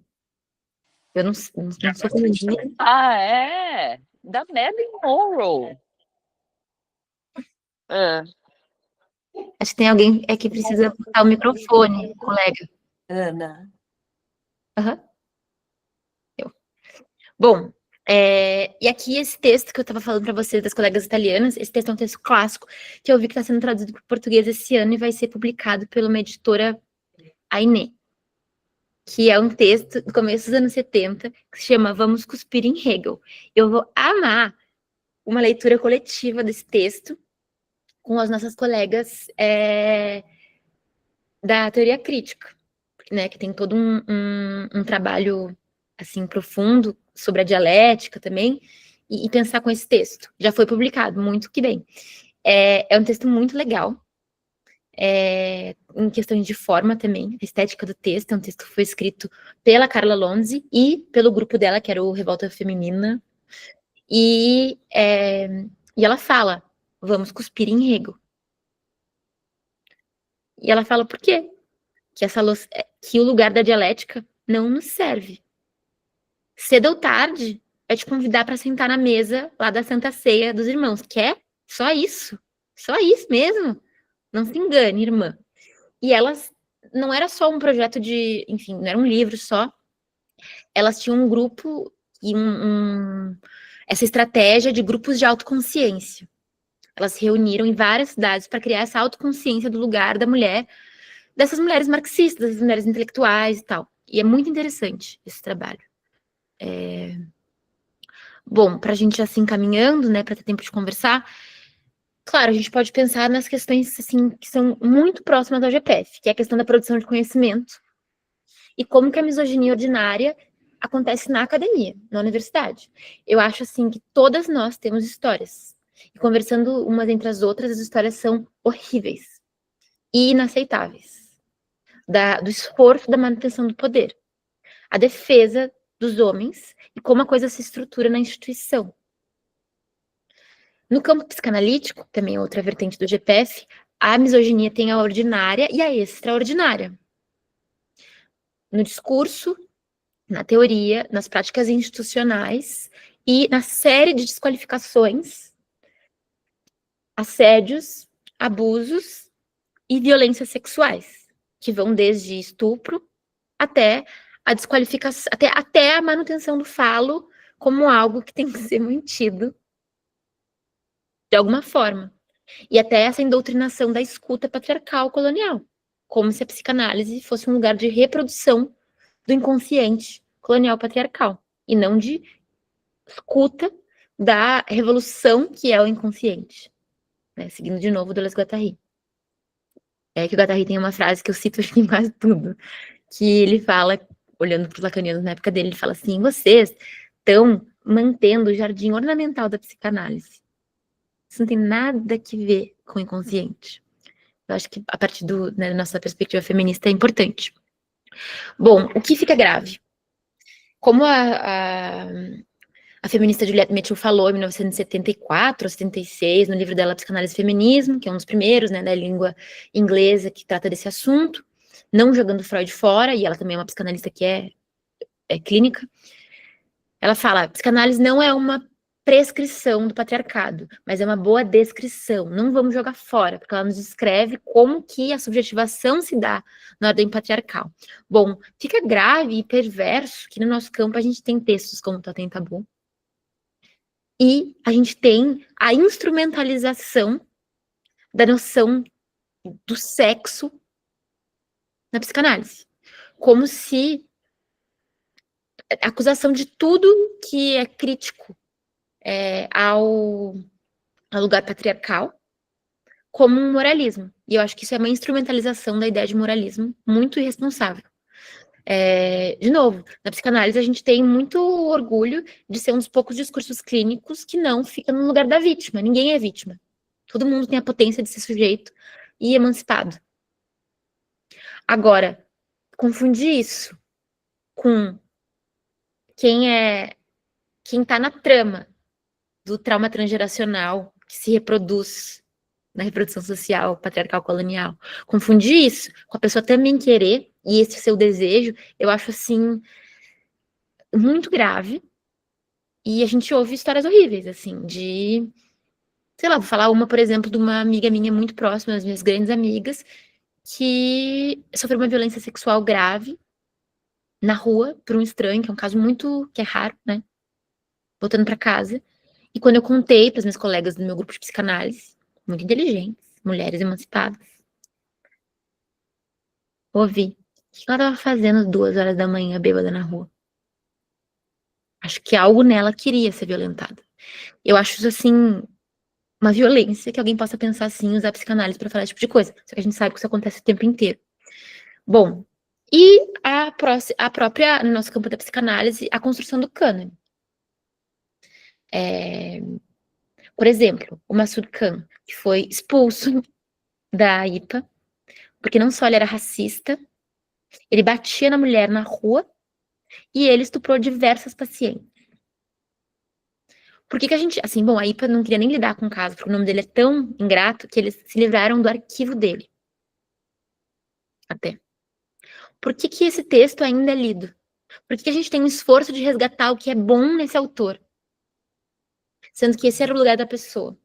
Né? A mesma coisa, por exemplo, com Heidegger, era um nazi. Por que a gente se esforça em resgatar as boas ideias de alguém, apesar de? Eu acho, para mim, não tem interesse nenhum nessas coisas. E eu acho que no nosso campo é muito pior, não é só o Massoud Khan, Lacan também, né? Esses dias a gente estava comentando sobre o caso da Catherine Milot e me contaram que ele tinha 40 e poucos anos a mais que ela, inclusive. Que ela tinha 20 e poucos anos, ele 70, e pensar no que é o consentimento dentro da transferência. Isso é muito grave. E, bom, e outras figuras populares, atuais do passado, que a gente tem um esforço coletivo de resgatar o bom na teoria delas. Eu acho que isso é um problema fundante do nosso cânone que a gente tem que lidar. Bom, o que a posição feminista frente ao fenômeno do esquerdomacho requer é uma posição de ruptura e risco também. E óbvio que isso, a questão é, ninguém faz sozinho. Ninguém rompe e arrisca se jogando no abismo. E aí tá a potência da coletivização da luta emancipatória feminista. Né? Para poder haver a ruptura e esse risco ser tomado. Não existe emancipação sem risco. E a gente poder pensar profundamente na politização dos vínculos. Né? tem um caso paradigmático, que é um caso da Argentina, eu não me lembro direito, mas é 2 irmãs que descobrem que o pai era um general do exército, ditador, torturador. E cada uma reage de uma maneira diferente, né? Uma quer defender o pai e a outra quer que ele seja julgado. Então, muito bem. O racista, o machista, e se é o que está do nosso lado? E se é o que nos formou? Até onde a gente vai? Eu acho que esse lugar, se a gente pensar na reprodução social, desse lugar psicossocial, requer uma politização dos vínculos. E isso, óbvio, que pode ser super doloroso, mas por isso que a gente tem que fazer sempre juntas. Bom, temos muitas feministas pensando justo nesse lugar, da ruptura e do risco. Um grande exemplo é a Sarah Ahmed, né, que tem todo o repertório dela falando desse lugar, né, sobre a reclamação, sobre o que é ver uma vida feminista, e o lugar que ela fala da feminista e traga prazeres. O preço que a gente paga e a importância da coletivização. Bom, agora eu vou trazer uns casos recentes bem rapidamente. O primeiro caso, que é um caso muito importante, que eu gostaria muito de ver, assim, acontecendo no mundo inteiro, que é esse caso do último mês, que é o Me Too da psicanálise na Argentina, que nós aqui do GPF a gente já comentou e já leu juntos. Essa rede nacional de muitas colegas feministas na psicanálise se juntou depois que várias perceberam que tem situações inaceitáveis de misoginia e abuso no seu campo. Só que no último mês, um psicanalista apareceu numa entrevista de vídeo falando que a coisa mais fácil é comer uma paciente. Elas se jogam pra ti. E, a partir daí, elas se articularam e muitas mulheres, centenas de mulheres, começaram a mandar as próprias denúncias. Cada uma a seu próprio modo. Elas abriram um canal que você podia mandar o que você quisesse. Algumas criando uma hashtag e botando nas suas próprias páginas. Essa página repostava. Cada uma a sua própria maneira. Também sem seguir a ideia de que tem uma forma de denúncia a partir da ideia carceral punitivista. Né? E isso, enfim, criou uma onda muito interessante. Esse cara, porque além de tudo, eles geralmente são muito burros, ele está sendo agora investigado. E o que isso gerou foi esse reforço dessa rede feminista. E que começa a falar que certas coisas não é ok. Né? Outro caso importante é o exemplo da Sarah Ahmed, ela mesma. A Sarah Ahmed era, assim, professora, acho que ela era diretora de um centro de gênero, de uma universidade em Londres, e a universidade, todo mundo sabia um caso de um professor que assediava as alunas. Mas claro que a instituição, porque a instituição é uma instituição patriarcal colonial sempre, a instituição não dá conta disso de uma maneira feminista. Então, o processo de reclamação demorou muito tempo, a investigação demorou muito tempo. A gente sabe que quem reclama muitas vezes é mais punida do que quem é o perpetrador da violência. A universidade não fez nada.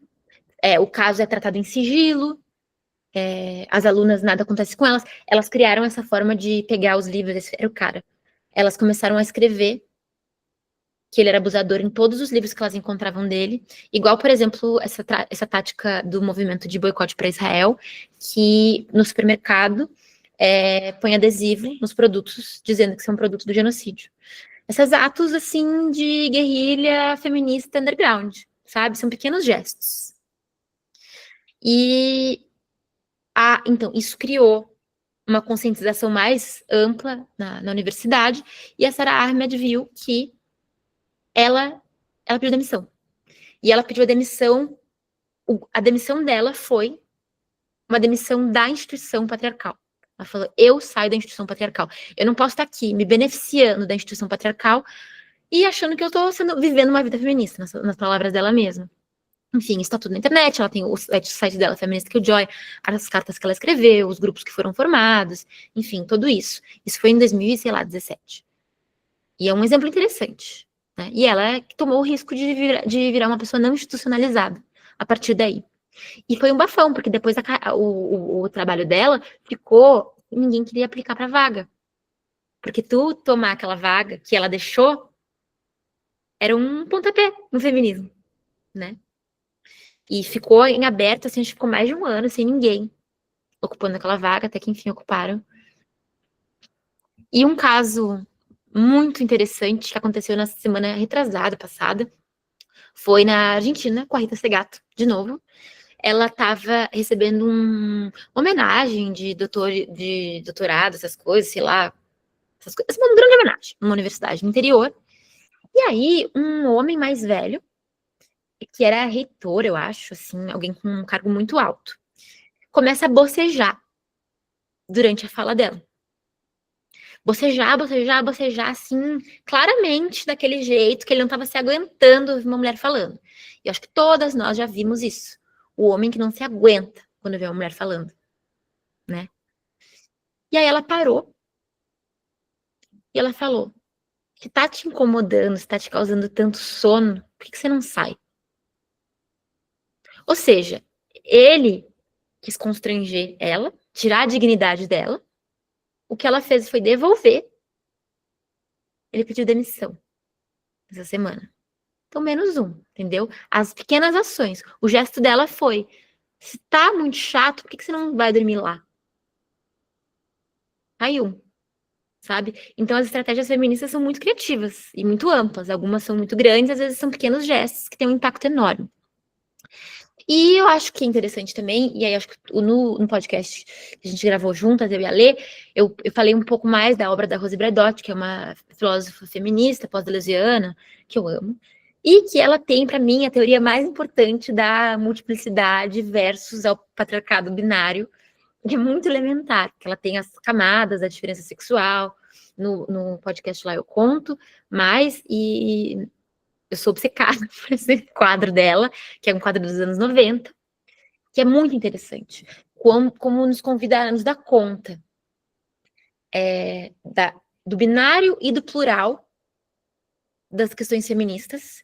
E a partir dessa estética do pensamento, a gente pode ter um feminismo decolonial, transfeminista, muito mais interessante. Mas também a gente tem um feminismo emancipatório.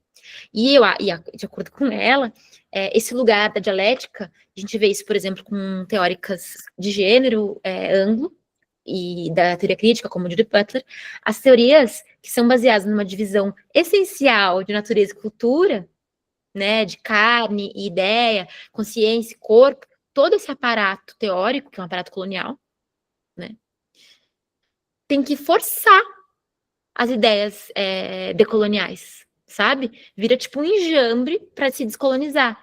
Enquanto que, se a gente passa de outra estética do pensamento já a princípio, já está dado, né? Cabe muito mais a emancipação coletiva desse jeito. Uma autora que é muito boa para a gente ir nesse ponto, que tem um texto muito legal, eu botei aqui depois para vocês verem, é uma feminista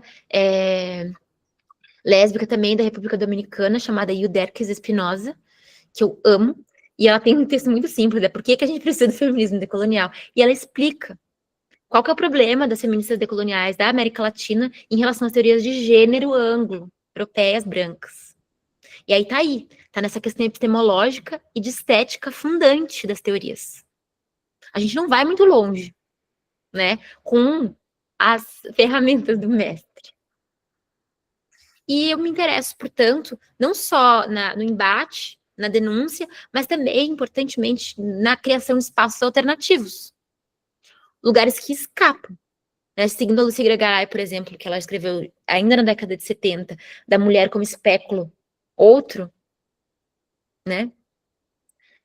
A gente sai desse lugar de resto, de outro, de duplo menos do feminino, e cria outra lógica.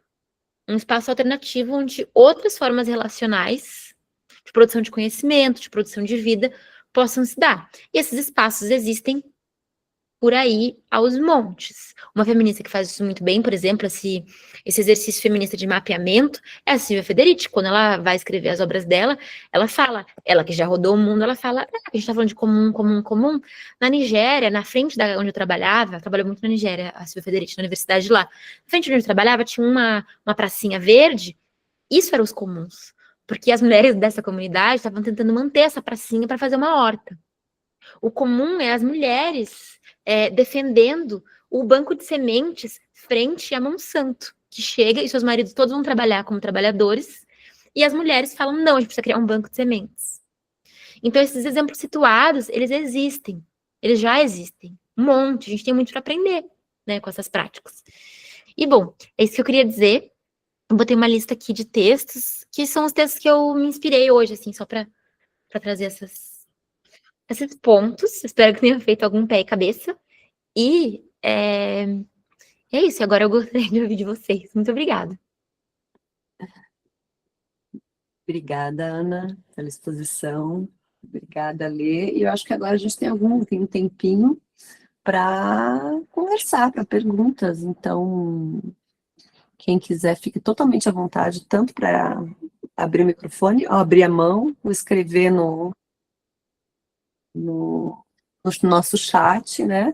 Também quem pensou em referências, textos, coisas afins que quiser compartilhar ali também no chat, fique totalmente à vontade. Tá? Então, eu, por enquanto, de mão levantada, Maria Letícia, te passo a palavra. Bom, gente, bom dia. Nossa, muito bom ver vocês. Passaram várias coisas na minha cabeça, mas eu queria pontuar e perguntar algumas que eu achei muito bacana, Ana, que você começa e termina com esse banco de sementes, né?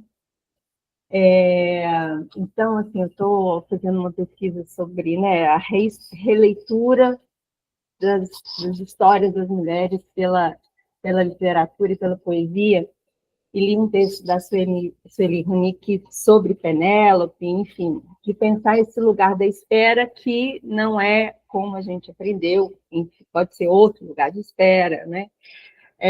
E nessa ideia assim, muito fecunda do que a própria semente traz, inclusive para a gente pensar, né, daqui para frente. E você traz essa questão nessa coisa geracional, desse trauma transgeracional, e eu fico pensando muito na clínica, e ontem eu ouvi uma fala, não sei se vocês ouviram, gente, da Manuela Dávila, num trechinho, numa entrevista, e ela situa a masculinidade dentro de um casal hétero da seguinte forma, não vou falar exatamente como ela falou, mas a ideia é essa, que o homem ele está vivendo de uma forma, pela estrutura capitalista, patriarcal, atualmente, pior que o pai. E a mulher está muito melhor que a mãe. Então, ela faz uma direção assim, que existe um certo avanço, e eu acho que aí tem uma força do feminismo em relação a isso, né? Que é que esse engajamento na luta acaba beneficiando, né, o voto, o trabalho, né, o espírito crítico, sei lá o que for, o acesso à análise, que a mulher está vivendo melhor que a geração anterior. Eu queria que vocês comentassem um pouco isso. As duas são clínicas também, eu vejo isso muito no consultório, muito. E uma outra coisa que eu queria pedir para vocês comentarem é como que vocês situam dentro desse percurso o homem gay cis, em relação à luta. É essa luta que a gente... Como que a gente aproxima, né? Já que dentro dessa tecnologia patriarcal aí tem muita coisa que a gente combina, mas a misoginia nossa de cada dia, né, vai mostrando... Como é que você traz, Ana? Misoginia ordinária, vai mostrando que às vezes não é bem assim. É isso que eu queria pedir. Muito obrigada. Aprendi um monte.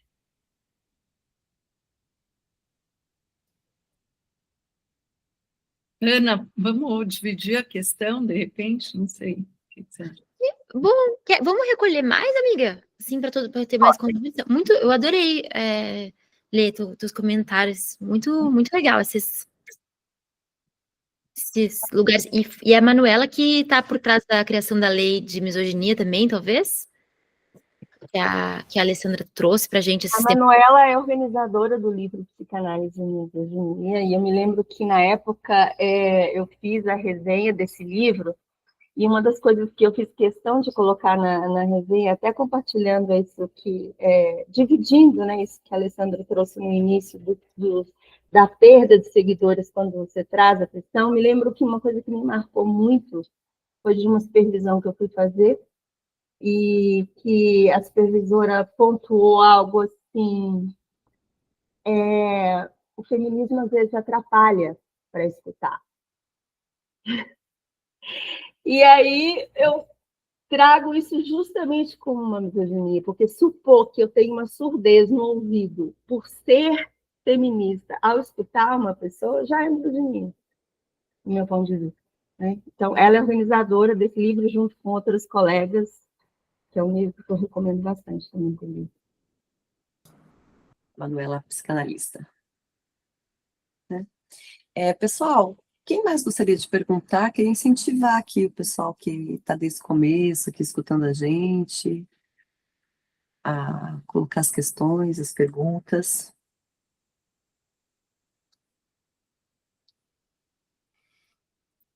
Acho que a gente podia ir respondendo e as pessoas vão se encorajando, elaborando perguntas. Sim, eu queria falar uma coisa assim, né, que acho que para além da apresentação teórica, tem uma coisa assim, de pensar na malandragem, né, da feminista, né? Quais são as estratégias? A gente tem que ter uma malandragem, né? Porque se a gente fica na dureza, tá, né? Então, acho que as táticas passam por isso. Vai, malandra. Vai, malandras.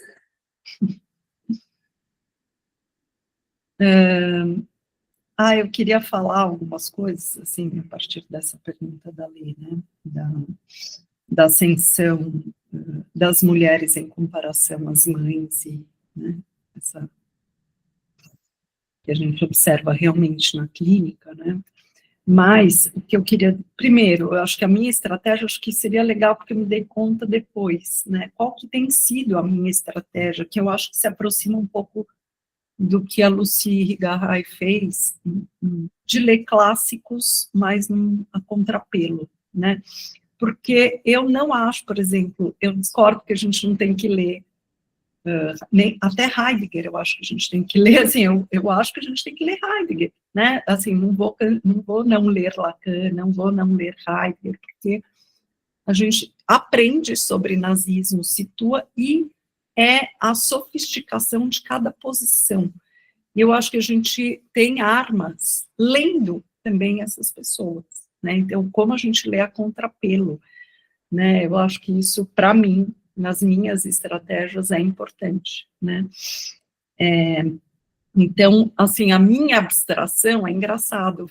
Aparentemente, fiquei pensando muito nisso, né? Lendo os clássicos, eu estou numa posição semelhante ao esquerdomacho, quase. Né? Eu vou falar de Walter Benjamin, não sei o que, todos os clássicos, começo pelo Freud, mas, para mim, a minha abstração é muito louco, né? Num lugar formado como o meu, numa mulher hétero, branca, etc., que já está evidente que vocês ficam se situando, falar no lugar desses homens cânones, né, é um lugar de alteridade, porque eu tive que me colocar, assim, inteiramente no lugar do outro, né? Vale a pena? Não vale mais a pena, então tudo bem, para mim é um repertório, e eu acho que esse repertório me ensinou muito. Então, como ler ainda esse repertório junto com as feministas a contrapelo? Eu acho que isso para mim é E aí, não perdendo a esperança não de habitar a mesa, né, Ana, que eu acho que isso é muito bom que você coloca, porque daí a gente está ainda subjugada, mas de ter um discurso que circule mais amplamente possível, porque tem coisas que já estão, né, no mundo, assim, é um plano simbólico de todos, uma linguagem de todo mundo. Então, como a gente introduz feminismo também falando a língua desse cânone, acho que isso é importante. E aí, a gente vê mesmo um certo ressentimento, né, Lê, assim, putz, no lugar do pai tinha uma garantia em todas as esferas, simbólica, econômica, etc., e que isso se perdeu, né, e das mulheres, não, tem um avanço, eu acho que isso é muito interessante. Então, o que eu acho? Tem uma produção excessiva no esquerdo macho agora, especificamente, né? Uma alta produtividade, ou uma melancolia, ou uma voracidade, ou uma mania para recuperar o lugar, né? É o que eu vejo. Ou a pessoa melancoliza, fica ali, largada, vida, ou é uma produtividade insana para recuperar um lugar perdido, né? Ao passo que a mulher está feliz, né, em comparação com o que era o destino dela anterior, tem uma vibração, por isso que eu acho que o discurso feminista, e eu falei isso, nem lembro qual podcast, mas o discurso feminista não é para um segmento, ele é para todo mundo, porque tem uma vibração, tem vida, né? Ao passo que esse discurso clássico, ao qual eu recorro, até para tentar conversar mais amplamente, que eu acho que também é uma estratégia da Judith Butler, que fala de Hegel, senão a gente ia cancelar isso, a tradição, eu não sou a favor disso, né? Todo mundo está com um pé horrível, assim, eu escrevi um texto recente sobre a nossa responsabilidade, inclusive em relação ao fascismo, porque, assim, nós herdamos tudo isso da modernidade, não dá para a gente fingir que isso virar o outro, senão a gente também entra numa lógica que é binária, do outro e é de guerra, né? Então, nossa responsabilidade... Então, a gente tem que falar essas línguas, é horrível, né? O outro é o opressor, tal, mas, assim, para mim, como a gente vai usando essa matéria dos discursos de uma forma... E dos homens, eu acho que recaiu nesse lugar, ou maníaco, ainda mesmo, ou muito melancolizado, né? Em relação ao lugar, não sei se você quer especificar do gay, né, ou LGBTQIA+, mas, assim, uma pergunta que me fizeram quando eu fiz o podcast foi uma pergunta que eu achei muito boa: como preservar a masculinidade sem recair no machismo? Que eu acho que essa é uma pergunta muito boa, né, que eu não consegui, porque eu não tive fôlego de fazer o podcast com alguém que respondesse essa questão, mas eu acho que é uma questão muito boa, né, porque para mim o feminino não está anulado, né, tradicionalmente as feministas recuperam coisas do feminino, e eu quero fazer jus, claro, usar o feminino para desqualificar o feminismo é lamentável, mas recuperar essa história do feminino no feminismo, eu acho que é interessante historicamente, e eu gosto de história, né, então, assim, mas para mim a pergunta maior é essa: como preservar o masculino sem ser misógino? Acho que é uma boa pergunta para hoje, né, que tem red pill, tem tudo isso.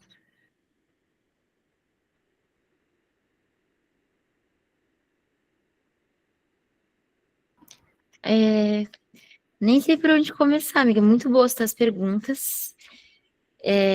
Sobre o homem gay, lógico, tem muita... acho que a gente tem muito repertório para pensar nisso, assim. Pensar que acho que a desnaturalização da posição política.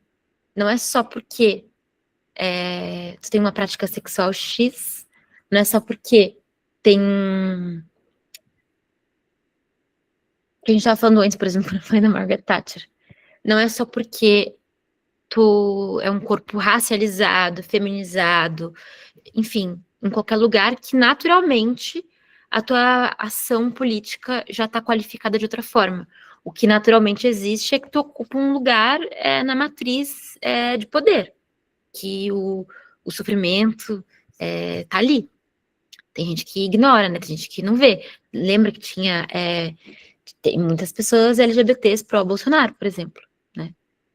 Que sofriam com as homofobias e transfobias, mas que nas suas ações elas não lutavam pela emancipação coletiva e nem mesmo pela emancipação de si mesmo. Eu acho engraçado, eu lembrei, A Rose Berdot, ela fala do Foucault, por exemplo. Que ela falou, muito interessante, obrigada. Mas, assim, a mulher não existe, assim, no mundo dele. Era um homem gay que não estava fechado com a luta feminista de nenhuma forma. E, independente das práticas sexuais de alguém, pode estar fechado com a luta feminista ou não. Então, acho que tem homens gays, e gays, né? Tipo, nem o poema da Gertrude Stein, sabe? Uma rosa, uma rosa, uma rosa, uma rosa. Então, tem homem gay, homem gay, homem gay, homem gay. Assim como tem mulher, mulher, mulher, mulher, mulher. Mas a misoginia, enfim, tá na própria mulher, né? O que a lei falou, assim, nossa responsabilidade com o fascismo é matar o policial dentro de cada uma de nós, né? Não é o outro. É a forma que a gente é subjetivada e as nossas ações que estão em jogo, de todos nós. É interessante essa coisa do homem estar numa pior, a mulher melhor. Eu acho interessante, talvez, como uma categoria de análise, mas é difícil, assim, né? Eu tenho dificuldade de pensar com essas máximas, assim, que põe uma linha social desse jeito, porque eu acho que a gente perde. Eu não sei, eu tô pensando em quais homens e quais mulheres, óbvio, né? A pergunta óbvia, quais homens e quais mulheres. Eu não sei se eu vejo isso desse jeito, sabe? Óbvio que eu tenho, na minha clínica, algumas mulheres, tem poucas mulheres héteros que estão preocupadas com essa questão, assim, né? Que é um lugar ainda dessa herança heterossexual, de se vai ser mãe, se não vai ser mãe. Uma questão, assim, que chega com 40 anos e desorganiza, assim, várias, que tinham uma vida super emancipada, com o seu trabalho, com o seu prazer, com as suas relações, e de repente não sabe mais o que te orienta, assim, teu desejo, né? Óbvio que tem alguns casos, assim, que eu trabalho, e aí talvez tenha essa questão de ver que tem um mundo possível para além do mundo da mãe, que te foi transmitido, né? Mas eu não sei se o homem tá pior. Será? Eles estão reivindicando esse lugar, né? Mas acho que isso é uma reivindicação muito falsa de que tá pior para homem hoje do que no passado. Eu acho que essa aí é a reivindicação dos que falam que não dá para rir de mais nada, sabe? Eu não sei se tá pior, eu vejo eles melhores e melhores e melhores, assim. Se a gente vê, por exemplo, quando a gente fez nosso evento ano passado lá na USP, que tem 30 e tantos professores, é a quarta mulher só que entrou. Então eles estão muito bem, entendeu? É difícil, assim. E aí a coisa da melancolia, eu achei muito legal que tu falou, Ale, que acho que liga bem aí, a overprodução maníaca e a melancolia. Eu acho a melancolia, assim, um afeto muito patriarcal, acho que é uma relação de tempo e uma relação com ter, com ter, com não ter, assim, que eu acho muito desinteressante, eu acho que a melancolia não é emancipatória. E aí, nesse caso, tá óbvio, né? Essa melancolia aqui, que acontece? Violência. O Red Pill, ele tá melancolizado, ele tá ressentido, e ele vai lá e ele é agressivo. Mas tu sabe o que? Eu pensei agora, coisa da clínica, e eu compartilhei isso bem ontem, porque eu ouvi isso na minha supervisão. Com 2 casos que eu tô trabalhando, que estão me custando muito ouvir. De uma mulher casada com um homem patriarcal, que conseguiu começar a reclamar, mas o desejo dela erótico tá totalmente emaranhado nessa relação, com violências, assim, que eu acho extremas. E tá muito difícil pra eu ouvir. Porque dá vontade, assim, de fazer assim, ó, irmã. Mas óbvio que eu sou psicanalista dela. Mas eu acho que como psicanalista eu posso, sim, chamar ela pro lugar do desejo dela. E o outro caso é que é um homem melancólico, esquerda, todo legal. Que inclusive lê a Dona Harry, lê tudo, sabe tudo que a gente sabe. Mas que tem um caso de uma criança não desejada por ele, que aconteceu e que ele não reconhece. E a melancolia dele, ele tem raiva da mulher que quis manter a criança sem o consentimento dele. E aí, com consequência, ele não vai reconhecer a criança. Bom, são casos que têm muitas outras complexidades, e tem especificidades culturais, históricas, que adicionam muitas outras camadas a isso tudo, né? Além só da relação dos gêneros.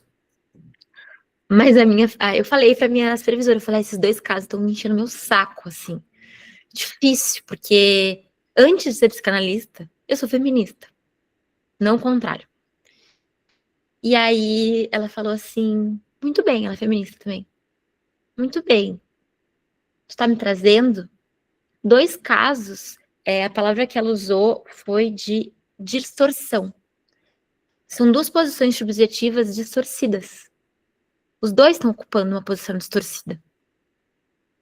E como psicanalista, teu trabalho é ouvir isso e tá ali para fazer germinar as condições que essas pessoas possam se ouvir dessa posição distorcida também. E algo poder se mudar ali, se reorientar. E eu adorei, eu achei que isso aí era um jeito que só as psicanalistas feministas velhas às vezes conseguem transmitir, assim, pra gente, sabe? Transmitem a sua experiência, a sua sabedoria, assim. Acho que eu pensei nisso. A coisa da leitura, ler, só para deixar claro, assim, eu acho que uma coisa é ler, né, como o Edward Said também propõe, de ler o Freud, ler para situar no seu tempo tem um valor. Agora, o que eu acho que é o problema, a gente lê para resgatar o que é bom, desse jeito maníaco, e de negação total, como se esses textos, assim, ler Heidegger para entender do fascismo é uma coisa, agora ler Heidegger achando que é, sim, o grande nome da filosofia, que sim, tem a verdade ali, que sim, que é muito bom, aí eu acho diferente. E o mesmo com Lacan. Entender que o Lacan era um misógino que provavelmente estuprou paciente, votava na direita e estava zero preocupado com a emancipação coletiva, uma coisa. E aí ler, entender a teoria dele como uma descrição disso tudo é uma coisa, né? Pensar no Fala, mulher que não existe, que papo é esse? Ele veio da onde também, sabe? Um papo assim, o simbólico, assim, chega, que papinho, como se fosse a verdade, assim. Ler crítico tem muito para fazer. Inclusive a questão do arquivo do Mazzucano é uma grande questão. A IPA se livrou, que não quis a batata quente, se livrou, a gente não tem nada a ver com isso, a gente expulsou. Expulsou, mas ele estava ali, ele fundou. Agora, fazer homenagem e achar que é bom, isso aconteceu, por exemplo, ontem, na minha organização de psicanálise, uma pessoa, a minha organização de psicanálise que eu faço parte, historicamente foi associada ao movimento de antipsiquiatria do Ronald Lang, que era um misógino, assim, brutal, assediador, misógino. E esse grupo saiu dos anos 90, desse grupo do Lang, criou essa organização de psicanálise, tarará. Alguém sugeriu, porque ano que vem é 100 anos de Ard Lang. Vamos fazer um evento comemorando. Comemorar, e ainda bem que era uma bicha, inclusive, que é o diretor lá da minha associação no momento, ele fala assim, o que a gente vai comemorar? Um misógino, alcoólatra, violento? Não! Agora, fazer um evento, que foi a ideia, que não sei se vai para frente, mas a ideia foi assim, agora a gente situar queering Ard Lang, isso a gente pode fazer, entendeu? Então, ser crítico, sim. Agora, sabe, fingir que a história não aconteceu é coisa de branco, né? Agora, assim, ler criticamente, óbvio, né? Tem muito, muito pra gente fazer. Obrigada, Ana. Obrigada, Alessandra. Pessoal, 5:05. Acho que a gente pode se despedir, né? Porque a gente tem a vida inteira para continuar discutindo. Queria agradecer enormemente a presença de todas aqui que ficaram até o fim da nossa conversa. Uma conversa muito boa e, enfim, o trabalho continua, a conversa continua. E é isso. Ana, Ale, querem falar alguma coisa para a gente finalizar? Só agradecer, gente. Agradecer, Ana, adorei, Pri, que fez toda essa mediação boa, Ana, por tudo, pelas referências, pelo pensamento, tudo. E vocês que estão aqui no sábado. Gente, bom sábado para vocês e até a próxima. Beijo, gente. Obrigada.